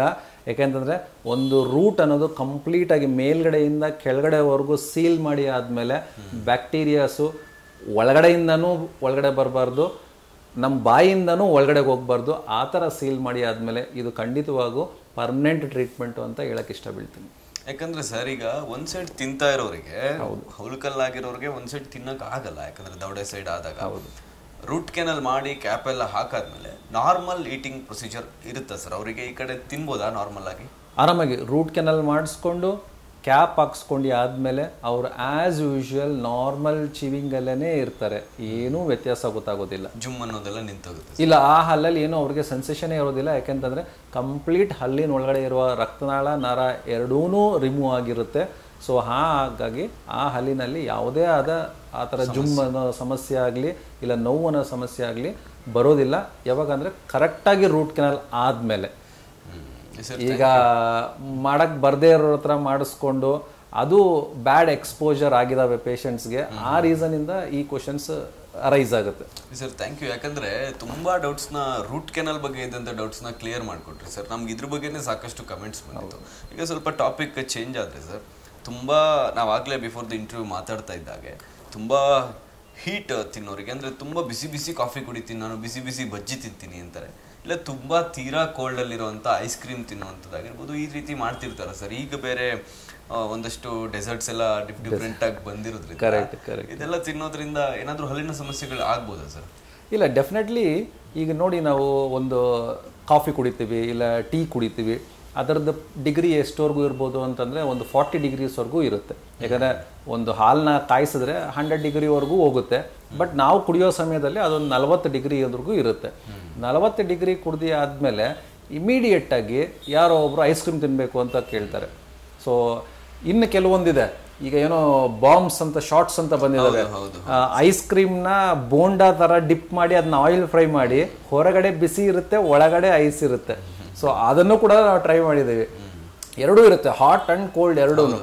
ಸೊ ಇದರಿಂದ ಡೆಫಿನೆಟ್ಲಿ ಎಸ್, ಹಲ್ಲೊಂದು ಪ್ರಾಪರ್ಟೀಸ್ ಚೇಂಜ್ ಆಗುತ್ತೆ. ಬ್ರಿಟಲ್ನೆಸ್ ಅಂತ ಅಂದ್ಬಿಟ್ಟು ಅಂದರೆ ಮುರ್ಕೊಂಡು ಹೋಗುವಂಥ ಒಂದು ಇದಕ್ಕೆ ಪ್ರಾಪರ್ಟೀಸ್ ಚೇಂಜ್ ಆಗುತ್ತೆ. ಯಾಕಂದ್ರೆ ಸರ್ ಈಗ ನಾನು ಕೂಡ ಒಂದಷ್ಟು ಜನ ತಿನ್ನೋದು ನೋಡಿದ್ದೀನಿ, ಅದರಲ್ಲೂ ಎಸ್ಪೆಷಲಿ ಹೆಣ್ಮಕ್ಳು ಸಿಸ್ಲಿಂಗ್ ಬ್ರೌನಿ ಅಂತ ಅದರಲ್ಲೂ ಡಿಫರೆಂಟ್ ಬಿಟ್ಟಿದ್ದಾರೆ. ಮಧ್ಯದಲ್ಲಿ ಐಸ್ ಕ್ರೀಮ್ ಇರುತ್ತೆ, ಸೈಡ್ ಅಲ್ಲೆಲ್ಲ ಹೀಟ್ ಆಗಿರುವಂತ ಚಾಕ್ಲೇಟ್ ಇರುತ್ತೆ, ಅದೆಲ್ಲ ತೊಂದರೆ ಆಗುತ್ತಲ್ಲ. ಅಷ್ಟು ಟೆಂಪ್ರೇಚರ್ ಚೇಂಜಸ್ ಕೊಡೋದು ಒಳ್ಳೇದಲ್ಲ ಅಂತ ನಾನು ಹೇಳ್ಬೋದು. ಆ ಥರ ಬೇಡ, ತಿನ್ನಿ, ಬಿಸಿ ಪದಾರ್ಥ ತಿನ್ಬೇಕಂದ್ರೆ ಬಿಸಿ ಪದಾರ್ಥ ತಿನ್ನಿ, ಆಮೇಲೆ ಅದನ್ನೊಂದು ಸ್ವಲ್ಪ ಕೂಲಿಂಗ್ ತಗೊಂಡೋಗಿ ನೀರು ಕುಡೀರಿ, ಸ್ವಿಶ್ ಮಾಡ್ಕೊಳ್ಳಿ, ಕಂಟ್ರೋಲ್ ಮಾಡ್ಕೊಳ್ಳಿ. ಟೆಂಪ್ರೇಚರ್ ಚೇಂಜಸ್ಸು ಫಾಸ್ಟಾಗಿ ಆಗೋದು ಬೇಡ, ಸ್ವಲ್ಪ ಕ್ರಮೇಣವಾಗಿ ಬರಲಿ, ಕಡಿಮೆಗೆ ಇಲ್ಲ ಇನ್ಕ್ರೀಸ್ ಆಗಲಿ. ಒಂದೇ ಸಲ ಒಂದು ಬಿಸಿ ಒಂದು ತಣ್ಣಗೆ ಮಾಡಿದ್ರೆ ಯಾವುದೇ ಆಗಲಿ ಅದರದ್ದು ಪ್ರಾಪರ್ಟೀಸ್ ಅನ್ನೋದು ಚೇಂಜ್ ಆಗೇ ಆಗುತ್ತೆ. Yes sir. ಇನ್ನು ರೆಗ್ಯುಲರ್ ಚೆಕಪ್ ಬಗ್ಗೆ ಮಾತಾಡೋದಾದರೆ, ತುಂಬ ಬಾಡಿ ಪಾರ್ಟ್ಸ್ಗೆ ಅಥವಾ ಬೇರೆ ಬೇರೆ ಹೆಲ್ತ್ಗೆ ಬ್ಲಡ್ ಟೆಸ್ಟ್ ಆಗಿರ್ಬೋದು, ಬೇರೆ ಬೇರೆ ಟೆಸ್ಟ್ಗಳನ್ನ 6 months ಒನ್ಸ್ ಮಾಡಿಸ್ತಾನೆ ಇರ್ತಾರೆ. ಹೆಲ್ತ್ ಬಗ್ಗೆ ತುಂಬ ಕಾನ್ಷಿಯಸ್ ಆಗಿರೋದು, ಹಾರ್ಟ್ ಬಗ್ಗೆ ಟೆಸ್ಟ್ ಮಾಡಿಸೋದು, ECG ಮಾಡಿಸೋದು, ಇದೆಲ್ಲ ಮಾಡಿಸ್ತಿರ್ತಾರೆ ಸರ್. ಆದರೆ ಹಲ್ಲಿನ ಬಗ್ಗೆ ರೆಗ್ಯುಲರ್ ಚೆಕಪ್ ಮಾಡಿಸೋಂಥ ಜನ ನಾನು ನೋಡಿರೋ ಮಟ್ಟಿಗೆ ತುಂಬ ಕಡಿಮೆ. ಇದು ಏನು ಸಜೆಸ್ಟ್ ಮಾಡ್ತೀರಾ ಸರ್? ಇಲ್ಲ, ನಾವು ವೀಕ್ಷಕರಿಗೆ ಹೇಳೋದು ಒಂದು ಮನವಿ. ಈವನ್ ನಾನು ಡೆಂಟಿಸ್ಟ್ ಹಾಕಿನ ಮುಂಚೆ ನನಗೂ ಸಹ ಗೊತ್ತಿರಲಿಲ್ಲ. ಸೊ ಏನಪ್ಪ ಅಂತಂದರೆ, ಪ್ರತಿ 3 months ಒನ್ಸು ಇಲ್ಲ 6 months ಒಂದು ರೊಟೀನ್ ಚೆಕಪ್ ಅಂತ ಮಾಡ್ಕೊಬೇಕಾಗಿ ಬರುತ್ತೆ. 6 months ಒಂದು ಎಕ್ಸ್ರೇ ತಕ್ಕೊಳ್ಳೋದು. ಇವಾಗ ತುಂಬ ಜನ ಪೇಷಂಟ್ಸ್ ಹೇಳ್ತಾರೆ, ಸರ್ ನನಗೇನು ನೋವು ಇರಲಿಲ್ಲ, ಸೊ ಹಾಗಾಗಿ ನಾನು ವಿಸಿಟೇ ಮಾಡಲಿಲ್ಲ ಕ್ಲಿನಿಕ್ಗೆ ಅಂತ ಅಂದ್ಬಿಟ್ಟು. ಸೊ ಇದೆಲ್ಲ ಸಮಸ್ಯೆ, ನೋವು ಇರಲಿ ಇಲ್ಲದೆ ಹೋಗಲಿ, ಒಂದು ಎಕ್ಸ್ರೇ ಅನ್ನೋದು ತಗೊಂಡ್ರೆ ನಿಮಗೆ ಅವಾಗ ಗೊತ್ತಾಗುತ್ತೆ ಎಲ್ಲಾದರೂ ಹುಳುಕಲ್ಲಾಗಿದೆ. ತುಂಬ ಸಲ ನಮಗೆ ಮೇಲ್ಭಾಗದಲ್ಲಿ ಹುಳುಕಲ್ಲಾಗಿರೋದು ನಾವು ಮಿರರಲ್ಲಿ ನೋಡಿ ಕಂಡುಹಿಡಿಬೋದು. ಆದರೆ 2 ಹಲ್ಲಿನ ಮಧ್ಯೆ ಆಗೋದು ಅದು ನಮಗೂ ಸಹ ಗೊತ್ತಾಗೋದಿಲ್ಲ, ಅದು ಮತ್ತೆ ಎಕ್ಸ್ರೇನಲ್ಲಿ ನೋಡಿದ ಮೇಲೇ ಗೊತ್ತಾಗುತ್ತೆ. ಸೊ ಹಂಗಿರ್ಬೇಕಾದ್ರೆ ಅದೇ ತುಂಬ ನಮಗೆ ರೂಟ್ ಕೆನಾಲ್ಸ್ಗೆ ಹೋಗುವಂಥದ್ದು. ಮೇಲೆ ಕಾಣುವಂಥದ್ದು ಫಿಲ್ಲಿಂಗ್ ಆಗ್ಬಿಡುತ್ತೆ, ಆದರೆ 2 ಹಲ್ಲು ಮಧ್ಯದಲ್ಲಿರುವಂಥದ್ದು ಅದೇ ರೂಟ್ ಕೆನಾಲ್ ತಗೊಂಡೋಗುತ್ತೆ. ಯಾಕಂದ್ರೆ ನಿಮಗೂ ಕಾಣ್ತಿರೋದಿಲ್ಲ, ನಮಗೂ ಕಾಣೋದಿಲ್ಲ, ಎಕ್ಸ್ರೇ ತಗೊಳ್ಳೋದಿಲ್ಲ. ಸೊ ಹಾಗಾಗಿ ರೂಟ್ ಕೆನಾಲ್ ಹೋಗೋ ಸಾಧ್ಯತೆ ಜಾಸ್ತಿ. ರೆಗ್ಯುಲರ್ ಚೆಕಪ್ ಮಾಡಿಸೋದು ಒಳ್ಳೆಯದು. ಉತ್ತಮ. 6 ಮಂತ್ಸ್ ಅಟ್ಲೀಸ್ಟ್ 6 ಮಂತ್ಸ್ಗೆ ಒಂದ್ಸಲ ಒಂದು ರೂಟೀನ್ ಚೆಕಪ್ ಅನ್ನೋದು ಇರಲಿ ಅಂತ ನನ್ನೊಂದು. ಸರ್, ಇನ್ನು ವಿಸ್ಡಮ್ ಟೀತ್ ಬಗ್ಗೆ ಕೂಡ ಕ್ವಶನ್ಸ್ ಇತ್ತು. ವಿಸ್ಡಮ್ ಟೀತ್ ಸರ್ ಅಡ್ಡಡ್ಡ, ಈಗ ನಾರ್ಮಲ್ ಅಡಲ್ಟ್ ಏಜ್ ಬಂದಾಗ ವಿಸ್ಡಮ್ ಟೀತ್ ಬುದ್ಧಿವಂತಿಕೆ ಹಲ್ಲು ಅಂತ ಹೇಳ್ತೀವಿ, ಅದು ಅಡ್ಡ ಬೆಳೆದ್ಬಿಟ್ಟು ಇನ್ನೊಂದು ಹಲ್ಲಿಗೆ ಪುಷ್ ಮಾಡ್ತಾ ಇರುವಾಗ ಅದು ನೋವಾಗುತ್ತೆ. ಅದು ಹೇಗಿರುತ್ತೆ ಸರ್? ಯಾಕಂದ್ರೆ ಸ್ಕಿನ್ನಿಂದ ಆಚೆ ಬಂದೇ ಇರೋದಿಲ್ಲ. ಹೌದು. ಹಾಗಾಗಿ ಅದು ತುಂಬಾ ಪೈನ್ ಕಾಣ್ತಿರುತ್ತೆ. ಅದು ಕೀಳ್ಬೇಕಾ ಅಥವಾ ಬೇರೆ ಏನಾದ್ರು ಪ್ರೊಸೀಜರ್ ಇದೆಯಾ ಸರ್? ಅದು ಇಲ್ಲ. ಇದು ನೋಡಿ, ವಿಸ್ಡಮ್ ಟೂತ್ ಅನ್ನೋದು ಏನಕ್ಕಪ್ಪ ವಿಸ್ಡಮ್ ಟೂತ್ ಅಂತೀವಿ ಅಂತಂದ್ರೆ, ಇದು ಕೊನೆಯ ಹಲ್ಲು ನಮ್ಮ ಬಾಯಲ್ಲಿ ಬರೋದು, ಪರ್ಮನೆಂಟ್ ಹಲ್ಲು. ಸೊ ಅದು 18 ವರ್ಷ ನಂತರವಾಗಿ ಬರುವಂಥ ಹಲ್ಲು. ಆ ಒಂದು ರೀಸನ್ಗೋಸ್ಕರ ಇದನ್ನು ನಾವು ವಿಸ್ಡಮ್ ಟೂತ್ ಅಂತ ಕರಿತೀವಿ. ಸೊ ಈ ಹಲ್ಲು ಬರ್ಬೇಕಾದ್ರೆ ನಾನು ಹೇಳಿದೆ ಇದು ಕೊನೆಯ ಹಲ್ಲು ಅಂತ. ಸೊ ಆಲ್ರೆಡಿ ಎಲ್ಲ ಹಲ್ಲು ಬಂದಿರುತ್ತೆ, ಇರೋ ಜಾಗವನ್ನು ಆಕ್ಯುಪೈ ಮಾಡ್ಕೊಂಡ್ಬಿಟ್ಟಿರುತ್ತೆ. ಈ ಹಲ್ಲು ಬರೋದಕ್ಕೆ ಜಾಗ ಇರೋದಿಲ್ಲ. ಸೊ ಯಾವಾಗ ಜಾಗ ಇರೋದಿಲ್ಲ, ಅದು ಆ ಟೈಮ್ಗೆ ಅದು ಎರಪ್ಟ್ ಅಂದರೆ ಆಚೆ ಬರಲೇಬೇಕು. ಅದು ಪ್ರಯತ್ನ ಬೀಳುತ್ತೆ, ಹೇಗೋ ಆಚೆ ಬರಬೇಕು ಅಂತ ಪ್ರಯತ್ನ ಬೀಳುತ್ತೆ. ಸೊ ಕೆಲವ್ರಿಗೆ ಪ್ರಾಪರ್ ಜಾಗ ಇರುತ್ತೆ, ಅಲ್ಲಿ ಕರೆಕ್ಟಾಗಿ ಬರುತ್ತೆ. ಈಗ ಏನಾಗಿದೆ ಅಂತಂದರೆ 90% ಜನಕ್ಕೆ ಅದು ಜಾಗ ಇಲ್ಲ. ಯಾಕೆಂದರೆ ನಮ್ಮದು ಜಾಸ್ ಎಲ್ಲನೂ ಕಡಿಮೆ ಸೈಜ್ ಆಗ್ತಾ ಇದೆ. ನಮ್ಮ ಆನ್ಸಿಸ್ಟರ್ಸ್ಗೆ ಕಂಪೇರ್ ಮಾಡಿಕೊಂಡ್ರೆ ಈಗ ನಮ್ಮದು ಜಾ ಸೈಜ್ ಎಲ್ಲ ಕಡಿಮೆ ಆಗ್ತಾ ಇರೋ ರೀಸನ್ಗೆ ಆ ಸ್ಪೇಸ್ ಇಲ್ಲದೆ ಇರೋ ಕಾರಣ ಒಂದು ಕಾಲ್ ಭಾಗ ಬರ್ಬೋದು, ಇಲ್ಲ ಮುಕ್ಕಾಲು ಭಾಗ ಬರ್ಬೋದು, ಇಲ್ಲ ಬರೀ ಅರ್ಧ ಭಾಗ ಬರ್ಬೋದು, ಇಲ್ಲ ಒಳಗಡೆಗೆ ಬರ್ಬೋದು, ಇಲ್ಲ ಆಚೆಗೆ ಬರ್ಬೋದು, ಇಲ್ಲ ಕಂಪ್ಲೀಟಾಗಿ ಒಳಗಡೆನೆ ಲಾಕ್ ಆಗಿ ಇರ್ಬೋದು. ಇದೆಲ್ಲದರಿಂದ ಒಂದೊಂದು ಸಮಸ್ಯೆ ಆಗುತ್ತೆ. ಎಲ್ಲನೂ ಒಂದೇ ಸಮಸ್ಯೆ ಇರೋದಿಲ್ಲ. ನಾನು ಇವಾಗ ಯಾವ್ಯಾವ ಪೊಸಿಷನ್ ಹೇಳಿದ್ನಲ್ಲ, ಆಯಾ ಪೊಸಿಷನ್ ತಕ್ಕನಾಗಿ ಒಂದೊಂದೊಂದೊಂದು ಸಮಸ್ಯೆ ಇದೆ. ನೀವು ಹೇಳಿದ್ದು ಕರೆಕ್ಟು. ಸ್ವಲ್ಪ ವಾಲ್ಕೊಂಡು ಆಚೆ ಬರ್ತಾ ಇದೆ ಅಂತಂದ್ರೆ ಮುಂದೆ ಇರೋ ಹಲ್ನೆಲ್ಲ ಪ್ರೆಷರ್ ಹಾಕುತ್ತೆ ಹಾಗೆ. ಆಮೇಲೆ ಒಂದು ಸ್ವಲ್ಪ ಹೊಸಡು ಊದ್ಕೊಳ್ಳುತ್ತೆ. ಸೊ ಈ ಥರ ಆದಾಗ ಖಂಡಿತವಾಗ್ಲೂ ಇದನ್ನ ತೆಗೆಸೋದೇ ಒಂದೇ ದಾರಿ. ಯಾಕಂದ್ರೆ ಇದು ತುಂಬಾ ಡೌಟ್ಸ್ ಸರ್. ನಾನು ವಿಸ್ಡಮ್ ಟೀತ್ ನ ಮತ್ತೆ ನಾರ್ಮಲ್ ಟೀತ್ ತರ ಮಾಡ್ಬಿಡ್ಬೋದು. ಈಗ ನೋಡಿ, ನಾವು ವಿಸ್ಡಮ್ ಟೂತ್ ನ ನಾವು ಕನ್ಸಿಡರ್ ಮಾಡ್ತಿಲ್ಲ. ಏನಕ್ಕೆ ಅಂತಂದ್ರೆ ನಮ್ಗದು ನಮ್ಮ ಚೀವಿಂಗ್ ಪರ್ಪಸ್ಗೆ ಬೇಡದೆ ಇರೋಂಥ ಹಲ್ಲದು. ಆದರೆ ಅದು ಇರೋದ್ರಿಂದ ಏನಾಗ್ತಿದೆ ಅಂತಂದ್ರೆ ಸ್ಟ್ರೈಟ್ ಆಗಿ ಬರ್ದಿರ ಸೊಟ್ಟಾಗಿ ಬಂದು ಫುಡ್ನ ಡೆಪಾಸಿಟ್ ಮಾಡ್ತಿದೆ. ಬೇಕಾಗಿರೋ ಹಲ್ಲಿಗೂ ಈ ಹಲ್ಲಿಗೂ ಸೆಂಟ್ರಲ್ಲಿ ಫುಡ್ನ ಡೆಪಾಸಿಟ್ ಮಾಡ್ತಿದೆ. ಅದರಿಂದ ಹುಳುಕಲ್ ಆಗ್ತಿದೆ. ಅಂದ್ರೆ ನಮಗೆ ಬೇಕಾಗಿರೋ ಹಲ್ಲಿಗೆ ಹುಳುಕಲ್ ಮಾಡ್ತಾ ಇರೋದ್ರಿಂದ ಇದು ಬೇಡದೇ ಇರೋ ಹಲ್ಲನ್ನ ಹಿಡ್ಕೊಂಡು ಅದಕ್ಕೆ ಸಮಸ್ಯೆ ತರ್ತಾ ಇದೆ. ಇಲ್ಲ, ಇದು ನಾವು ಸುಮಾರು ಪೇಷಂಟ್ಗೆ ಎಕ್ಸ್ರೇ ತೋರಿಸಿ ಹೇಳ್ತೀವಿ, ಆದರೂ ಕೂಡ ಅವರು ಕನ್ಸಿಡರ್ ಮಾಡ್ತಿಲ್ಲ. ಏನಕ್ಕೆ ಅಂತಂದ್ರೆ ಭಯ, ಹಲ್ಲು ತೆಗೆಸ್ಬೇಕಲ್ವಾ, ಅಯ್ಯೋ ನಮ್ಮ ಹಲ್ಲು ತೆಗೆಸಿದ್ರೆ ಅಂದ್ರೆ ಯಾರಿಗಾದ್ರೂ ಆಗಲಿ ಒಂದು ಹಲ್ಲು ತೆಗೆಸ್ಬೇಕು ಅಂತಂದ್ರೆ ಒಂದು ನೋವು ಇರುತ್ತೆ, ಒಂದು ಇಂಜೆಕ್ಷನ್ ಕೊಡ್ತಾರೆ ಅನ್ನೋ ಒಂದು ಭಯ ಅನ್ನೋದು ಇದ್ದೇ ಇರುತ್ತೆ. ಬಟ್ ಆ್ಯಕ್ಚುಲಿ ಆ ಭಯದಿಂದ ಏನಾಗ್ತದೆ, ನಮ್ಮ ಬೇಕಾಗಿರೋ ಹಲ್ಲು ಮೋಸ್ಟ್ ಇಂಪಾರ್ಟೆಂಟ್ ಸೆಕೆಂಡ್ ಮೋಲಾರ್ ಅಂತೀವಿ, ಅದು ಸ್ವಲ್ಪ ಡ್ಯಾಮೇಜ್ ಆಗೋಕ್ಕೆ ಶುರು ಆಗುತ್ತೆ. ಈಗ ವಿಸ್ಡಮ್ ಟೀತ್ ನ ಕೀಳಿಸ್ಬೇಕು ಅಂತ ತೀರ್ಮಾನ ಮಾಡಿರೋರಿಗೆ ಸರ್, ವಿಸ್ಡಮ್ ಟೀತ್ ಕಿತ್ತ ಮೇಲೆ ರಿಕವರಿ ಟೈಮ್ ಹೇಗಿರುತ್ತೆ? ಟ್ಯಾಬ್ಲೆಟ್ಸ್ ಏನಾದರೂ ಇರುತ್ತಾ? ಪೈನ್ ಕಮ್ಮಿ ಮಾಡೋದಕ್ಕೆ, ಪೈನ್ಲೆಸ್ ಮಾಡೋದಕ್ಕೆ ಆಗೋದಿಲ್ಲ ಅಂತ ಅನ್ಕೋತೀನಿ. ಪೈನ್ ಕಮ್ಮಿ ಮಾಡೋದಕ್ಕೆ ಏನಾದರೂ ಇಲ್ಲ, ಈಗ ಎಲ್ಲ ಅಡ್ವಾನ್ಸ್ ಎಲ್ಲ ಇದಾವೆ. ಸೊ ನಾನು ಹೇಳಿದ್ನಲ್ಲ, ಅದರದ್ದು ಪೊಸಿಷನ್ಸ್ ಮೇಲೆ ನಮ್ಮದು ಒಂದು ಆಪರೇಟಿಂಗ್ ಕಂಡೀಷನ್ ಚೇಂಜ್ ಆಗುತ್ತೆ. Okay sir. ತುಂಬ ಒಳಗಡೆ ಇದ್ದರೆ ಜಾಸ್ತಿ ಹೊತ್ತು ಆಪರೇಟಿಂಗ್ ಕಂಡೀಷನ್ಸ್ ಆಗುತ್ತೆ. ಸ್ವಲ್ಪ ಆಚೆ ಬಂದಿದ್ದು ಡಿಫ್ರೆಂಟ್ ಆ್ಯಂಗಲ್ಸ್ ಮೇಲೆ ಡಿಪೆಂಡ್ ಆಗುತ್ತೆ. ಸೊ ಇದೆಲ್ಲ ಆದರೂ ಕೂಡ ಸ್ವಲ್ಪ ಮಟ್ಟಿಗೆ ನಮ್ಮ ಮೂಳೆ ಅನ್ನೋದು ಒಂದು ಸ್ವಲ್ಪ ಕಟ್ ಮಾಡಿ ಆಚೆ ತೆಗಿಬೇಕು. ಯಾವಾಗ ನಾವು ಮೂಳೆ ಅನ್ನೋದು ಟಚ್ ಮಾಡ್ತೀವಲ್ವ, ಒಂದು ಸ್ವಲ್ಪ ಸ್ವೆಲ್ಲಿಂಗ್ ಅನ್ನೋದು ಬರುತ್ತೆ. ಸ್ವೆಲ್ಲಿಂಗಿಂದ ಭಯ ಬೇಡ. ಆ್ಯಕ್ಚುಲಿ ಸ್ವೆಲ್ಲಿಂಗ್ ಬರೋದು ಅದು ನಮ್ಮ ಹೀಲಿಂಗ್ಗೋಸ್ಕರ, ನಮ್ಮ ಬಾಡಿ ಹೀಲ್ ಮಾಡೋದಕ್ಕೆ ಅದು ಸ್ವೆಲ್ಲಿಂಗ್ ಬರೋದು. ಆದರೆ ನಾವು ಭಯ ಬೀಳ್ತೀವಿ ಸ್ವೆಲ್ಲಿಂಗ್ ಬಂದು ಆದಮೇಲೆ. ಇಲ್ಲ, ಅದು ಒಳ್ಳೆ ರೀಸನ್ಗೆ ಸ್ವೆಲ್ಲಿಂಗ್ ಬರೋದು. ಆದರೆ ಒಂದು 3 ಡೇಸ್ವರೆಗೂ ನಿಮಗೆ ಸ್ವೆಲ್ಲಿಂಗ್ ಅನ್ನೋದು ಕಾಣಿಸ್ಕೊಬೋದು ಅಷ್ಟೇ. ಅದಕ್ಕೆ ಅಂತಲೂ ಮೆಡಿಸಿನ್ಸ್ ಇದ್ದಾವೆ ಸ್ವೆಲ್ಲಿಂಗ್ ಕಡಿಮೆ ಮಾಡೋದಕ್ಕೆ. ನೋವನ್ನ ಕಂಟ್ರೋಲ್ ಮಾಡೋದಕ್ಕೂ ಈಗ ಮೆಡಿಸಿನ್ಸ್ ಇದ್ದಾವೆ. ನಿಮಗೆ ಹಳೆ ಕಾಲದಲ್ಲಿ ಆದಂಗೆ ತುಂಬ ವಾರಗಟ್ಟಲೆ ಇಲ್ಲ ಒಂದು ತಿಂಗಳಗಟ್ಟಲೆ ಆ ಥರ ಏನೂ ಸಮಸ್ಯೆ ಆಗೋದಿಲ್ಲ. Up to 3 days, up to ಒಂದು 3 to 5 ಡೇಸ್ ಮ್ಯಾಕ್ಸಿಮಮ್. ಎಂಥ ಕಷ್ಟಕರವಾದ ವಿಸ್ಡಮ್ ಟೂತ್ ರಿಮೂವಲ್ ಮಾಡಿದ್ರೂ ಕೂಡ ಪ್ರಾಬಬಲಿ ಒಂದು 5 to 6 days ಮ್ಯಾಕ್ಸಿಮಮ್ ಒಂದು ನಿಮಗೆ ಸ್ವೆಲ್ಲಿಂಗು ಇಲ್ಲಂತಾರೆ ನೋವು ಅನ್ನೋದು ಕಾಣಿಸ್ಕೊಬೋದು ಅಷ್ಟೇ. ಸರ್ ಈಗ ಬ್ರೇಸಸ್ ಬಗ್ಗೆ ಮಾತಾಡೋಣ ಸರ್. ಬ್ರೇಸಸ್ ಬಗ್ಗೆ ತುಂಬ ಡೌಟ್ಸ್ ಇರುತ್ತೆ. ಈಗಂತೂ ಆ್ಯಡ್ಗಳೆಲ್ಲ ನೋಡಿ ಟಿವಿಲೆಲ್ಲ ನೋಡಿ ಅಲೈನರ್ಸ್ ಬಂದಿದೆ, ಅಲೈನರ್ಸ್ ಹಾಕೊಂಡು ನಾವೇ ಮ್ಯಾನೇಜ್ ಮಾಡ್ಬೋದಲ್ಲ, ಆನ್ಲೈನಲ್ಲಿ ಬುಕ್ಕಿಂಗ್ ಮಾಡುವಂತ ಆಪ್ಷನ್ಸ್ ಕೂಡ ಬಂದಿದೆ ಸರ್. ಈ ಅಲೈನರ್ಸ್ ಬಗ್ಗೆ ತುಂಬಾ ಡೌಟ್ ಇದೆ. Which is best sir? Aligners best ಅಥವಾ ಬ್ರೇಸಸ್ ಬೆಸ್ಟ್ ಸರ್? ಯಾಕಂದ್ರೆ ಹಲ್ಲು ಮುಂದೆ ಇರೋರಿಗೆ ನಾನು ಚೆನ್ನಾಗಿ ಕಾಣಬೇಕು, ನನ್ನ ಹಲ್ಲು ಹಿಂದೆ ಹೋಗ್ಬೇಕು, ಇದೆಲ್ಲ ಆಸೆ ಇರುತ್ತೆ ಸರ್. ಅವರಿಗೆ ಏನ್ ಸಜೆಸ್ಟ್ ಮಾಡ್ತೀರಾ ಸರ್? ಹೌದು, ಈಗ ನೋಡಿ ಯಾರಿಗಾದ್ರೂ ಈ ತರ ಇರ್ರೆಗ್ಯುಲರ್ ಟೀತ್ ಇದ್ದಾಗ ಸೊ ಅದನ್ನ ಕರೆಕ್ಷನ್ಸ್ ಮಾಡೋದಕ್ಕೆ ನಾವು ಆರ್ಥೋಡಾಂಟಿಕ್ ಟ್ರೀಟ್ಮೆಂಟ್ ಅಂತ ಹೇಳ್ತೀವಿ.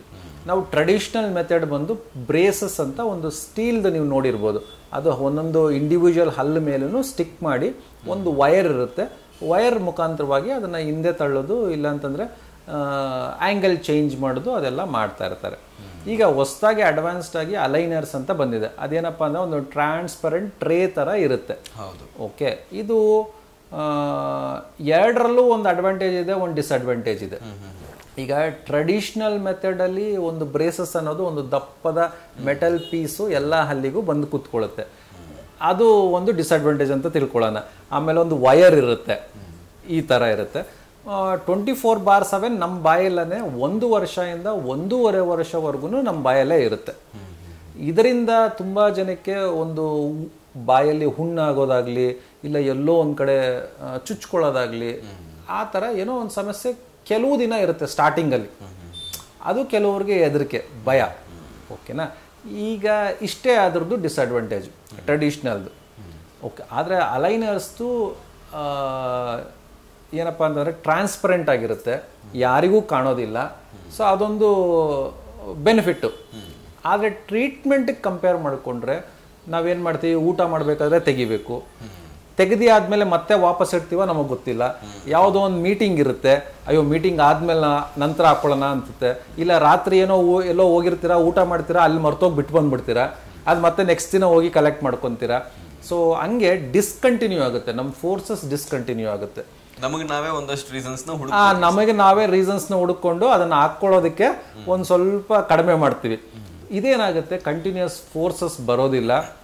ಯಾವಾಗ ಪೇಷಂಟ್ ಕೈಗೆ ನಾವು ಅಥಾರಿಟಿ ಕೊಟ್ಬಿಡ್ತೀರಿ, ನೀವು ಯಾವಾಗ ಬೇಕಾದ್ರೆ ಹಾಕ್ಕೊಳ್ಳಿ, ಯಾವಾಗ ಬೇಕಾದ್ರೆ ತೆಗೆದಿಟ್ಟು ಅಂತ, ಆಗ ಕಂಟಿನ್ಯೂಸ್ ಫೋರ್ಸಸ್ ಬರೋದಿಲ್ಲ. ಸೊ ಬರದೇ ಇರೋ ಕಾರಣ ನಿಮ್ಮ ಟ್ರೀಟ್ಮೆಂಟು ಲೇಟ್ ಆಗಿಬಿಡುತ್ತೆ, ಅಷ್ಟೊಂದು ಎಫಿಷಿಯೆಂಟೂ ಬರೋದಿಲ್ಲ. ಆಮೇಲೆ ನಿಮ್ಗೆ ಅಲೈನರ್ಸು ಒಂದು ಸ್ವಲ್ಪ ಡಬಲ್ ತ್ರಿಬಲ್ ಕಾಸ್ಟ್ಲಿ ಆಗುತ್ತೆ, ಟ್ರೆಡಿಷ್ನಲ್ಗಿಂತ ಕಾಸ್ಟ್ಲಿ ಆಗುತ್ತೆ. ಒಂದು 2 ಪಟ್ಟು ಇಲ್ಲ 3 ಪಟ್ಟಷ್ಟು ಕಾಸ್ಟ್ಲಿ ಆಗುತ್ತೆ. ಅಕಾರ್ಡಿಂಗ್ ಟು ನಿಮ್ಮ ಪ್ರಕಾರ ಬ್ರೇಸಸ್ ಇಸ್ ಬೆಸ್ಟ್ ಅಂತ ಹೇಳ್ತೀವಿ? ನನ್ನ ಪ್ರಕಾರ ಅಲ್ಲ, ಯಾವುದೇ ಡೆಂಟಿಸ್ಟ್ ಕೇಳಿದ್ರು ಕೂಡ traditional way is the best. Aligners ಎಸ್ ನೋಡೋಕ್ಕೆ ಚೆಂದ ಇರುತ್ತೆ, ಸ್ವಲ್ಪ ಚುಚ್ಕೊಳ್ಳೋದು ಮಾಡೋದು ಅದೆಲ್ಲ ಕಡಿಮೆ ಇರುತ್ತೆ. ಬಟ್ ನಾ ಹೇಳ್ತೀನಲ್ಲ, ಯಾರೂ ಪೇಷಂಟ್ಸ್ ಕಂಟಿನ್ಯೂ ಮಾಡಲ್ಲ. ಯಾವುದೋ ಒಂದು ಸಿಂಪಲ್ ಮೈಲ್ಡ್ ಕೇಸಸ್ ಇದ್ದರೆ ಆಗ ಒಂದು ಅದು ಕ್ಲಿಯರಾಗಿ ಆಗ್ಬೋದೇ ವಿನ ನಾರ್ಮಲ್ ಕೇಸಸ್ಸು, ಟಫ್ ಕೇಸಸ್ ಅಂತೂ ಅದರಲ್ಲಿ ತುಂಬ ಕಷ್ಟ ಇದೆ. ಸರ್, ಇನ್ನು ಕ್ಯಾಪ್ಸ್ ಬಗ್ಗೆ ಮತ್ತೆ ಹಲ್ಲು ಕಿತ್ತಾಗ ಅದಕ್ಕೆ ಹಲ್ಲು ಜೋಡಣೆ ಬಗ್ಗೆ ಮಾತಾಡೋದಾದ್ರೆ ತುಂಬಾ ಇದೆ ಸರ್. ನೀವು ಆಗ್ಲೇ ಹೇಳ್ದಾಗೆ ಗೋಲ್ಡ್ ಬಗ್ಗೆ ತೋರಿಸ್ತಾ ಇದ್ರಿ, ಇನ್ನು ಸೆರಾಮಿಕ್ ಬಗ್ಗೆ ತೋರಿಸ್ತಾ ಇದ್ರಿ. ಯಾವ್ದು ಬೆಸ್ಟ್ ಸರ್? ಅಂದ್ರೆ ಇವಾಗ ಇನ್ನು ಟೆಕ್ನಾಲಜಿ ಇಂಪ್ರೂವ್ ಆಗಿದೆ ಅಂತ ಕೂಡ ಹೇಳ್ತಿದ್ರಿ, ಹಲ್ಲಿನ ತರಾನೇ ಕಾಣೋ ಹಂಗೆ ನಾವು ಮಾಡ್ಬೋದು ಅಂತ ಹೇಳ್ತಿದ್ರಿ. ಅದು ಹೇಗಿರುತ್ತೆ ಮತ್ತೆ ಎಫಿಷಿಯನ್ಸಿ ಯಾವ ತರ ಇರುತ್ತೆ ಸರ್ ಅದು? ಈಗ ನಮ್ಮ ಹಳೆ ಕಾಲದಿಂದ ಶುರುವಾಗಿದ್ದು ಯಾವುದು ಅಂತಂದರೆ ಗೋಲ್ಡ್. ನಾವೊಂದು 50 years ಬ್ಯಾಕ್ ಗೋಲ್ಡ್ ಕ್ಯಾಪ್ಸ್ ಅನ್ನೋದು ನೋಡ್ತಿದ್ವಿ. ಈಗ ಏನಾಗಿದೆ, ಕಾಸ್ಮೆಟಿಕ್ ಡೆಂಟಿಸ್ಟ್ರಿ ಅಂತಂದರೆ ನಾವು ಏನು ಟ್ರೀಟ್ಮೆಂಟ್ ಮಾಡ್ಕೊತೀವೋ ಬೇರೆಯವ್ರಿಗೆ ಒಂದಿಷ್ಟು ಗೊತ್ತಾಗಬಾರ್ದು, ಆ ಒಂದು ರೀತಿ ಟ್ರೀಟ್ಮೆಂಟ್ ಮಾಡಿಸ್ಕೊಳ್ಳೋದ್ರೆ ಇವಾಗಿನ ಟ್ರೆಂಡು. ಸೊ ಆ ರೀಸನಿಂದ ನಿಮ್ಮ ಗೋಲ್ಡ್ ಕ್ಯಾಪ್ ಆಗಲಿ ಸ್ಟೀಲ್ ಕ್ಯಾಪ್ ಆಗಲಿ ಈಗ ಅಷ್ಟು ಒಂದು ಸಿಸ್ಟಮ್ನಲ್ಲಿ ಇಲ್ಲ. ಓಕೆ. ಈಗ ನಾವೆಲ್ಲ ಒಂದು 20 ವರ್ಷ ಹಿಂದೆನೇ ಮೆಟಲ್ ಸಿರಾಮಿಕ್ ಅಂತ ಅಂದ್ಬಿಟ್ಟು ಒಂದು ಕ್ಯಾಪ್ ಬರೋದು, ಅಂದರೆ ಮೆಟಲ್ ಮೇಲೆ ಒಂದು ಸಣ್ಣದಾಗಿ ಒಂದು ಲೇಯರ್, ಸಿರಾಮಿಕ್ ಲೇಯರ್ ಅಂತ ಹಲ್ ಕಲರಲ್ಲಿ ಒಂದು ಬಿಲ್ಡ್ ಮಾಡ್ತಾ ಇದ್ವಿ. ಈಗ ಪ್ರೆಸೆಂಟ್ ಟ್ರೆಂಡಿ ಮೆಟೀರಿಯಲ್ ಬಂದು ಜಿರ್ಕೋನಿಯಾ ಅಂತ ಕ್ಯಾಪ್ಸ್ ಇದಾವೆ. ಹಾಂ, ಅದು ಮೆಟಲ್ ಸಿರಾಮಿಕ್ಗಿಂತ ಸ್ಟ್ರಾಂಗರು, ಆ ಥರ ಸೀಳೋದಾಗಲಿ ಇಲ್ಲ ಚಿಪ್ ಔಟ್ ಆಗೋದಾಗಲಿ, ಆಮೇಲೆ ಏಸ್ಥೆಟಿಕ್ ಇರುತ್ತಲ್ಲ, ಏಸ್ಥೆಟಿಕ್ಸ್ ಮೋರ್ ಸುಪೀರಿಯರ್ ನಮ್ಮ ಜಿರ್ಕೋನ್ ಕ್ಯಾಪಲ್ಲಿ.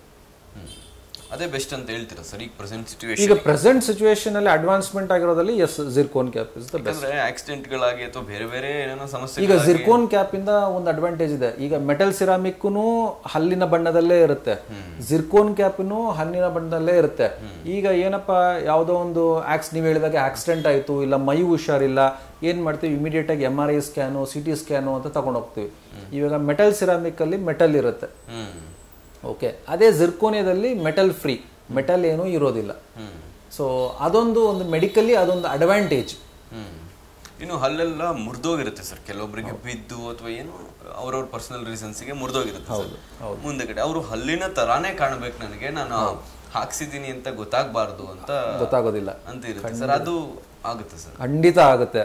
ನಾವು ನನ್ನ ಕ್ಲಿನಿಕಲ್ಲಿ ಎಷ್ಟೊಂದು ಕೇಸಸ್ ಮಾಡಿದ್ದೀನಿ ಎದುರುಗಡೆ ಅದು. ಸೊ ನೀವು ನೋಡಿದ್ರೆ ಒಂದೂ ಗೊತ್ತಾಗೋದಿಲ್ಲ. ಇದೊಂದು ನಾವು ಆರ್ಟಿಫಿಷಿಯಲ್ ಹಲ್ಲು ಹಾಕಿದೀವಿ ಅಂತೇಳಿ ಯಾರಿಗೂ ಕಂಡುಹಿಡಿಯಕ್ಕೆ ಸಾಧ್ಯನೇ ಇಲ್ಲ ಸರ್. ಯಾಕಂದ್ರೆ ತುಂಬಾ ಆಸೆಗಳು ಇಟ್ಕೊಂಡಿರ್ತಾರೆ, ನನಗೆ ಹಲ್ಲಿನ ತರನೇ ಕಾಣ್ಬೇಕಂತ. ಇದೊಂದು ಡೌಟ್ ಈಗ ಜನಗಳಿಗೆ ಕ್ಲಿಯರ್ ಆಯ್ತು ಸರ್. ಆಮೇಲೆ ಸರ್ ತಿನ್ನೋವಾಗ ಏನಾದ್ರು ಫೀಲ್ ಆಗುತ್ತೆ ಸರ್, ಅಥವಾ ಅರ್ಲಿ ಡೇಸ್ ಅಲ್ಲಿ ಹಾಕ್ಸಿದಾಗ ಅರ್ಲಿ ಡೇಸ್ ಅಲ್ಲಿ ಏನಾದ್ರು ನಾನು ಹಾಕ್ಸಿದ್ದೀನಿ ಅಂತ ಅವರಿಗೆ ಗೊತ್ತಾಗುತ್ತೆ ಸರ್? ಇಲ್ಲ, ಅದು ಖಂಡಿತ. ಏನಕ್ಕೆ ನೋಡಿ, ಇವಾಗ ನಮ್ಮ ಬಾಡಿನಲ್ಲಿ ಎಲ್ಲೇ ಇರಲಿ ಟಚ್ ಅನ್ನೋದು ಒಂದು ಇದ್ದೇ ಇದೆ. ಈಗ ರೂಟ್ ಕೆನಲ್ ಆಗಿ ಆದಮೇಲೆ ಆ ಟಚ್ ಅನ್ನೋ ಸೆನ್ಸೇಷನ್ನೇ we will lose that one, root canal ಆಗಿ ಆದಮೇಲೆ. ಸೊ ಕೆಲವು ಇನಿಷಿಯಲ್ ಡೇಸಲ್ಲಿ ನಿಮಗೆ ಅಲ್ಲೇನೋ ಇಲ್ಲ ಅಂದಂಗೆ ಅನಿಸ್ತಾ ಇರುತ್ತೆ. ದೆನ್ ನಾರ್ಮಲಿ ಅದರ ಸರೌಂಡಿಂಗ್ ಗಮ್ಸು ಮತ್ತು ಬೋನ್ ಇರುತ್ತಲ್ಲ, ಅದರದ್ದು ರೆಸ್ಪಾನ್ಸ್ ಬರೋಕ್ಕೆ ಶುರು ಆಗುತ್ತೆ. ಸೊ ಆವಾಗ ಏನು ತೊಂದರೆ ಇಲ್ಲ, ನಿಮ್ಗೆ ಅದು ಏನು ಅಷ್ಟು ವ್ಯತ್ಯಾಸ ಗೊತ್ತಾಗೋದಿಲ್ಲ. ಮಾಡಿಸ್ಕೊಂಡಾಗ ಒಂದು ಕೆಲವು ದಿನಗಳ ಅವಧಿಯಲ್ಲಿ ಅದು ನಿಮಗೆ ಏನೋ ಅಲ್ಲಿಲ್ಲ ಅಂತ ಅನಿಸ್ಬೋದು ಅಷ್ಟೇ. ದೆನ್ ಲೇಟರ್ ಆನ್ ಅದಕ್ಕೆ ನಮ್ಮ ಸರೌಂಡಿಂಗ್ ಟಿಶ್ಯೂಸ್ ಅದನ್ನ ಡಾಮಿನೇಟ್ ಮಾಡೋಕ್ಕೆ ಶುರು ಮಾಡುತ್ತೆ ಸರ್. ಇನ್ನು ಹಲ್ಲಿನ ಡಯಟ್ ಬಗ್ಗೆ ಬರೋದಾದ್ರೆ, ಈಗ ಪೇಷಂಟ್ಸಿಗೆ ಟ್ರೀಟ್ಮೆಂಟ್ ಮಾಡಿಸ್ಕೊಂಡಿರೋರಿಗೆ ಅಥವಾ ಟ್ರೀಟ್ಮೆಂಟ್ ಮಾಡಿಸ್ಕೊಳ್ದೆ ನಾರ್ಮಲ್ ಹಲ್ಲಿರೋರಿಗೂ ಪರ್ಟಿಕ್ಯುಲರ್ ಡಯಟ್ ಅಂತ ಏನಾದರೂ ಇದೆಯಾ ಸರ್? ಇಲ್ಲ, ಪರ್ಟಿಕ್ಯುಲರ್ ಡಯಟ್ ಅಂತ ಏನೂ ಇಲ್ಲ. ನಾರ್ಮಲ್ ಇವಾಗ ನಮ್ಮ ದೇಹಕ್ಕೆ ಏನು ಬೇಕು, ಕಾರ್ಬೋಹೈಡ್ರೇಟ್ಸ್ ಬೇಕು, ಪ್ರೋಟೀನ್ಸ್ ಬೇಕು, ಫ್ಯಾಟ್ ಬೇಕು, ಅದಾದಮೇಲೆ ಫೈಬರ್ಸ್ ಬೇಕು, ವೆಜಿಟೇಬಲ್ಸು, ಫ್ರೂಟ್ಸ್ ಬೇಕು. ಸೇಮ್ ನಮ್ಮ ಹಲ್ಲು ಆಹಾರಕ್ಕೂ ಇದೇನೇ ಅಷ್ಟೇ, ಇನ್ನೇನೂ ವ್ಯತ್ಯಾಸ ಇಲ್ಲ. ಆದರೆ ಇದ್ರ ಜೊತೆಗೆ ನಮ್ಮ ಬ್ರಷಿಂಗ್ ಅನ್ನೋದು ತುಂಬ ನೆಸೆಸಿಟಿ ಇದೆ. ಬ್ರಷಿಂಗ್ ಕರೆಕ್ಟ್ ವೇನಲ್ಲಿ ಮಾಡಿದ್ರೆ ಎಲ್ಲೂ ಅದು ಹಲ್ಲು ಸಂಧಿಗಳಲ್ಲಿ ಸಿಗಾಕೊಳ್ಳೋದಿಲ್ಲ. ಸೊ ಹಾಗಾಗಿ ಹುಳುಕನ್ನ ಅವಾಯ್ಡ್ ಮಾಡ್ಬೋದು ಸರ್. ಈಗ ನನಗಿದೊಂದು ಡೌಟ್ ಬಂತು ಸರ್, ಈಗ ಬ್ರಷಿಂಗ್ ಅಂದರೆ ಓ ಶೇಪಲ್ಲಿ ಬ್ರಷ್ ಮಾಡಿದ್ರೆ ಒಳ್ಳೇದಾ, ಅಥವಾ ಯಾಕಂದರೆ ತುಂಬ ಫೋರ್ಸ್ ಕೊಟ್ಟು ಬ್ರಷ್ ಮಾಡ್ತಿರ್ತಾರೆ, ಅದರಿಂದ ಕೂಡ ಹಲ್ ಡ್ಯಾಮೇಜ್ ಆಗೋ ಚಾನ್ಸಸ್ ಇರುತ್ತೆ, ಯಾಕಂದರೆ ಮೇಲ್ಗಡೆ ಇರೋ ಸ್ಕಿನ್ ಡ್ಯಾಮೇಜ್ ಆಗೋ ಚಾನ್ಸಸ್ ಇರುತ್ತೆ. ಯಾವ ರೀತಿ ಬ್ರಷ್ ಮಾಡಿ? ಇಲ್ಲ, ನಾನು ಅಡ್ವೈಸ್ ಮಾಡೋದು ಆದಷ್ಟು ಸಾಫ್ಟು ಇಲ್ಲ ಅಲ್ಟ್ರಾ ಸಾಫ್ಟ್ ಬ್ರಷಸ್ನ ಯೂಸ್ ಮಾಡಿ. ಆಮೇಲೆ ಬ್ರಷ್ ಮಾಡಬೇಕಾದ್ರೆ ನಮ್ಮ ಓಲ್ಡನ್ ಡೇಸಲ್ಲಿ ಸರ್ಕ್ಯುಲರ್ ಮೋಷನಲ್ಲಿ ಮಾಡ್ತಿದ್ವಿ. ಈಗ ನಾನಂತೂ ಅಡ್ವೈಸ್ ಮಾಡಲ್ಲ ಸರ್ಕ್ಯುಲರ್ ಮೋಷನಲ್ಲಿ. ಏನಕ್ಕೆ ಅಂದರೆ ಅದು ಗಮ್ಸು ಮತ್ತು ಟೂತ್ ಸೆಂಟ್ರಲ್ಲಿರೋ ಸ್ಪೇಸ್ನ ಕ್ಲಿಯರ್ ಮಾಡಬೇಕು. ಸೊ ಅದಕ್ಕೆ ವಿಧಾನ 45 ಡಿಗ್ರಿ ಆ್ಯಂಗಲಲ್ಲಿ ಇಟ್ಟು ತೆಗಿಬೇಕಾಗಿ ಬರುತ್ತೆ. ಸೊ ಅದು ವಿಧಾನ ಬೇರೆ ಇದೆ, ಬೇಕಾದ್ರೆ ಒಂದು ವಿಡಿಯೋ ಕೊಡ್ತೀನಿ. ಸೊ ಅದರಲ್ಲಿ ನೋಡಿ ಮಾಡುವಂಥ ಇದು ಸರ್ಕ್ಯುಲರ್ ಮೋಷನ್ ಅಂತೂ ಈಗ ಇಲ್ಲ, ನಾವು ಯೂಸ್ ಮಾಡೋದಿಲ್ಲ, ನಾನೇ ಹೇಳೋದಿಲ್ಲ. ಆಮೇಲೆ ಇನ್ನೊಂದು ಸರ್, ಈಗ ಎರಡು ಹಲ್ಲಿನ ಮಧ್ಯೆ, ಮುಂದೆ ಇರ್ತಕ್ಕಂಥ ಎರಡು ಹಲ್ಲಿನ ಮಧ್ಯೆ ಬ್ಲ್ಯಾಕ್ ಆಗಿರುತ್ತೆ ಸರ್ ತುಂಬಾ ಜನ, ಅದೇನಾದ್ರೂ ಕ್ಯೂರ್ ಇದೆಯಾ ಸರ್ ಅದಕ್ಕೆ? ಹೌದು, ಇದು ಏನಿಲ್ಲ, ಸ್ಟೈನ್ಸ್ ಅಂತ ಆಗುತ್ತೆ. ನಾವು ಪ್ರತಿದಿನ ಕಲರ್ ಇರುವಂಥ ಆಹಾರ ತಿಂತಾ ಇರ್ತೀವಲ್ಲ, ಸಾಂಬಾರ್ ಇರ್ಬೋದು, ಗೋಬಿ ಮಂಚೂರಿ ಇರ್ಬೋದು, ಇಲ್ಲ ಯಾವುದೇ ಒಂದು ಸ್ಟೈನ್ಡ್, ಇಲ್ಲ ಕೆಲವ್ರಿಗೆ ಸ್ಮೋಕಿಂಗ್ ಹ್ಯಾಬಿಟ್ ಇರುತ್ತೆ, ಟೊಬ್ಯಾಕೋ ಸ್ಟೈನ್ಸ್ ಆಗುತ್ತೆ, ಕೆಲವ್ರಿಗಿಲ್ಲ ಪಾನ್ ಪರಾಗೋ, ಇಲ್ಲ ಅಂತಾರೆ ಎಲೆ ಅಡಿಕೆ ಯಾವತ್ತು ವಾರಕ್ಕೊಂದ್ಸಲ ಹಾಕ್ತೀನಿ ಸರ್ ಅಂತ ಏನೋ, ಇಲ್ಲ ಟೀ ಕಾಫಿ ಕುಡಿಯೋರ್ಗಿರುತ್ತೆ. ಸೊ ಇದೆಲ್ಲರಿಂದನೂ ಸ್ಟೈನ್ ಫಾರ್ಮೇಷನ್ ಅನ್ನೋದು ಆಗ್ತಿರುತ್ತೆ. ಅದು ಏನಿಲ್ಲ, ಒಂದು ಸ್ಕೇಲಿಂಗ್ ಮಾಡಿಸ್ಕೊಂಡ್ರೆ, ಸೊ ಅದೇ ಒಂದು 6 months ಒಂದ್ಸಲ ಚೆಕಪ್ ಮಾಡಿಕೊಂಡು ಒಂದು ಸ್ಕೇಲಿಂಗ್ ಅಂತ ಮಾಡಿಸ್ಕೊಂಡ್ರೆ ಅದು ನಿಮಗೆ ಕ್ಲಿಯರ್ ಆಗುತ್ತೆ. ಎಕ್ಸ್ಟರ್ನಲ್ ಸ್ಟೈನ್ಸ್ ಇದ್ರೆ ಅದು ನಮ್ಮ ಸ್ಕೇಲಿಂಗಿಂದ ತೆಗಿಬೋದು. ಬಟ್ ಯಾವುದಾದ್ರೂ ಇಂಟರ್ನಲ್ ಸ್ಟೈನ್ಸ್ ಆದರೆ ಅದನ್ನು ನಾವು ತೆಗಿಯೋಕ್ಕಾಗಲ್ಲ. ಇಂಟರ್ನಲ್ ಸ್ಟೈನ್ಸ್ ಅಂದರೆ ಹಲ್ಲು ಒಳಗಡೆ ಡೆವಲಪ್ಮೆಂಟಲ್, ಅಂದರೆ ಚಿಕ್ಕ ವಯಸ್ಸಿನಲ್ಲೇ ಆಗುವಂಥ ಒಂದು ಸಮಸ್ಯೆ ಅದು, ಅದನ್ನ ತೆಗಿಯೋಕ್ಕಾಗಲ್ಲ. ಅದಕ್ಕೆ ಬೇರೆ ಅಂತ ಟ್ರೀಟ್ಮೆಂಟ್ ಅಂದರೆ ವೆನೀರ್ಸ್ ಮಾಡಿಸ್ಬೋದು, ಲ್ಯಾಮಿನೇಟ್ಸ್ ಮಾಡಿಸ್ಬೋದು. ಆ ಒಂದು ಟ್ರೀಟ್ಮೆಂಟಿಂದ ಅದು ನಿಮಗೆ ಕವರಿಂಗ್ ಮಾಡ್ಕೊಬೋದು. ಗುಡ್ ಟೀತ್ ಹೆಲ್ತ್ನ ಮೇಂಟೈನ್ ಮಾಡೋದಕ್ಕೆ ಸರ್, ಟೂತ್ ಹೆಲ್ತ್ನ ಮೇಂಟೈನ್ ಮಾಡೋದಕ್ಕೆ ಒಂದು ಪೇಸ್ಟ್ನಲ್ಲಿ ಏನೇನು ಅಂಶ ಇರಬೇಕು ಸರ್? ಪೇಸ್ಟ್ನಲ್ಲಿ ನೀವು ಪೇಸ್ಟ್ ತೊಗೊಂಡ್ರು ಕೂಡ ಒಂದೇನೆ, ಒಂದು ಸೋಪ್ ಕಂಟೆಂಟ್ ಇರುತ್ತೆ, ಇನ್ನೊಂದು ಸ್ಯಾಂಡ್ ಕಂಟೆಂಟ್ ಇರುತ್ತೆ, ಇನ್ನೊಂದು ಸ್ವೀಟ್ನಿಂಗ್ ಏಜೆಂಟ್ ಇರುತ್ತೆ, ಇನ್ನೊಂದು ನೊರೆ ಬರುವಂಥದ್ದು ಫೋಮ್. ಅದು ಮುಖ್ಯವಾದದ್ದು ನಮಗೆ ಬೇಕಾಗಿರೋದು ಫ್ಲೂರೈಡ್ ಕಂಟೆಂಟು. ಇದು ನಮಗೆ ತುಂಬ ಜನ ಆಯುರ್ವೇದಿಕ್ ಯೂಸ್ ಮಾಡ್ತೀನಿ ಅಂತಾರೆ. ಆಯುರ್ವೇದಿಕಲ್ಲಿ ಈ ಫ್ಲೂರೈಡ್ ಕಂಟೆಂಟ್ ಅನ್ನೋದು ಇರೋದಿಲ್ಲ. ಈ ಫ್ಲೂರೈಡ್ ಕಂಟೆಂಟ್ ಇದ್ದರೆ ಒಂದು ಕ್ಯಾವಿಟೀಸ್ನ ಅವಾಯ್ಡ್ ಮಾಡೋದಕ್ಕೆ ಒಂದು ಪ್ರಯತ್ನ ಇದೆ ಅಷ್ಟೇ, ಒಂದು ಅಡ್ವಾಂಟೇಜು. ಅದೇ ಈ ಅಡ್ವಾಂಟೇಜು ನಮ್ಮ ಆಯುರ್ವೇದಿಕ್ ಟೂತ್ಪೇಸ್ಟಲ್ಲಿ ಇಲ್ಲದೇ ಇರೋ ಕಾರಣ ಅದು ಆಯುರ್ವೇದಿಕ್ ಅನ್ನೋದು ಒಂದು ಏನೋ ಸಮಸ್ಯೆ ಇತ್ತು ಆವಾಗ ಓಕೆ, ತೊಂದರೆ ಇಲ್ಲ. ಬಟ್ ಕ್ಯಾವಿಟೀಸ್ಗೆ ಫೈಟ್ ಮಾಡಬೇಕು ಅಂತಂದರೆ ಖಂಡಿತವಾಗೂ ಫ್ಲೂರೈಡ್ ಇರಬೇಕು. ಆ ಫ್ಲೂರೈಡ್ ಇದ್ದರೆ ನಿಮಗೊಂದು ಅಡ್ವಾಂಟೇಜ್ ಅಷ್ಟೇ. ಸರ್, ಕಡೆದಾಗಿ ನಮ್ಮ ಟಿವಿ ವೀಕ್ಷಕರಿಗೆ ಅಥವಾ ಡೆಂಟಲ್ ಕೇರ್ಗೆ ಬರಬೇಕು ಅಂತ ಅಂದರೆ ಯಾಕೆ ಬರಬೇಕು ಸರ್? ಅಂದರೆ ಅವ್ರಿಗೆ ಏನೇನೋ ಹಲ್ಲಿನ ಸಮಸ್ಯೆಗಳು, ಹಲವಾರು ಸಮಸ್ಯೆಗಳಿರುತ್ತೆ. ಎಲ್ಲ ರೀತಿ ಹಲ್ಲಿನ ಸಮಸ್ಯೆಗಳಿಗೆ ಇಲ್ಲಿ ಕ್ಯೂರ್ ಸಿಕ್ಕತ್ತಾ ಸರ್? ಒನ್ ಸ್ಟಾಪ್ ಸೊಲ್ಯೂಷನ್ ಆಗುತ್ತೆ? ಖಂಡಿತ. ಈಗ ನಮ್ಮ ಕ್ಲಿನಿಕಲ್ಲಿ ಎಲ್ಲ ಥರದ ಸಮಸ್ಯೆಗೂ ನಾವು ಟ್ರೀಟ್ಮೆಂಟ್ ಮಾಡ್ತೀವಿ. ಹಾಗೆ ಎಲ್ಲರದು ಸ್ಪೆಷಲಿಸ್ಟ್ ಟ್ರೀಟ್ಮೆಂಟೇ ನಡೆಯುತ್ತೆ. ಹಾಗಾಗಿ ಇಲ್ಲಿ ನಿಮಗೆ ದ ಬೆಸ್ಟ್ ಟ್ರೀಟ್ಮೆಂಟ್ ಸಿಗುತ್ತೆ ಅಂತ ನಾನು ವಿಶ್ವಾಸ ಮೂಡಿಸ್ತೇನೆ. Yes sir, thank you sir. ಇಷ್ಟೊತ್ತು ನಮ್ಮ ಜೊತೆ ಕಾರ್ಯಕ್ರಮದಲ್ಲಿ ಜಾಯ್ನ್ ಆಗಿ ನಮ್ಮ ವೀಕ್ಷಕರ ಹಲವಾರು ಡೌಟ್ಗಳನ್ನು ಕ್ಲಿಯರ್ ಮಾಡಿಕೊಟ್ಟಿದ್ದೀರಾ. ಇನ್ನು ಹಲ್ಲಿನ ಬಗ್ಗೆ ತುಂಬ ನಾಲೆಡ್ಜನ್ನು ಕೂಡ ಕೊಟ್ಟಿದ್ದೀರಾ ಸರ್. ಥ್ಯಾಂಕ್ ಯು ಸರ್, ಇಷ್ಟೊತ್ತು ನಮ್ಮ ಜೊತೆ ಕಾರ್ಯಕ್ರಮದಲ್ಲಿ ಜಾಯ್ನ್ ಆಗಿದ್ದಕ್ಕೆ. Thank you. ಎಸ್, ನೋಡಿದ್ರಲ್ಲ ವೀಕ್ಷಕರೇ, ಹಲವಾರು ಹಲ್ಲಿನ ಡೌಟ್ಸ್ಗಳಿಗೆ ಹಲವಾರು ಉತ್ತರಗಳನ್ನು ಕೊಟ್ಟಿದ್ದಾರೆ. ಹಲವಾರು ಪ್ರಶ್ನೆಗಳಿಗೆ ತುಂಬ ನಾಲೆಡ್ಜನ್ನು ಕೊಡುವಂಥ ಪ್ರಯತ್ನಗಳನ್ನು ಕೂಡ ಈ ಎಪಿಸೋಡ್ನಲ್ಲಿ ಮಾಡಿದ್ದೀವಿ. ನೆಕ್ಸ್ಟ್ ಎಪಿಸೋಡ್ನಲ್ಲಿ ಇನ್ನೂ ಹಲವಾರು ರೀತಿಯ ಹಲ್ಲಿನ ಸಮಸ್ಯೆಗಳಿಗೆ ಅಥರ್ವ ಡೆಂಟಲ್ ಕೇರ್ನಲ್ಲಿ ಏನೆಲ್ಲ ಫೆಸಿಲಿಟೀಸ್ ಇದೆ, ಯಾವ ರೀತಿ ಅಡ್ವಾನ್ಸ್ಡ್ ಮಷೀನ್ಸನ್ನು ಯೂಸ್ ಮಾಡ್ತಾರೆ, ಯಾವ್ಯಾವ ರೀತಿ ಕ್ಯೂರ್ ಇರುತ್ತೆ, ಎಲ್ಲವನ್ನ ನಿಮಗೆ ಕಂಪ್ಲೀಟಾಗಿ ತೋರಿಸುವಂಥ ಪ್ರಯತ್ನವನ್ನು ಮಾಡ್ತಾ ಇರ್ತೀನಿ. ಮತ್ತೊಂದು ನಮ್ಮ ಡಾಕ್ಟರ್ ವಿಶೇಷ ಕಾರ್ಯಕ್ರಮದಲ್ಲಿ ನಿಮ್ಮನ್ನೆಲ್ಲ ಭೇಟಿ ಮಾಡ್ತಾ ಇರ್ತೀನಿ. ಅಲ್ಲಿವರೆಗೂ ನೋಡ್ತಾ ಇರಿ ನಮ್ಮ ಟಿವಿ ಮೈಸೂರು, ಇದು ನಿಮ್ಮದೇ ಬ್ರ್ಯಾಂಡ್.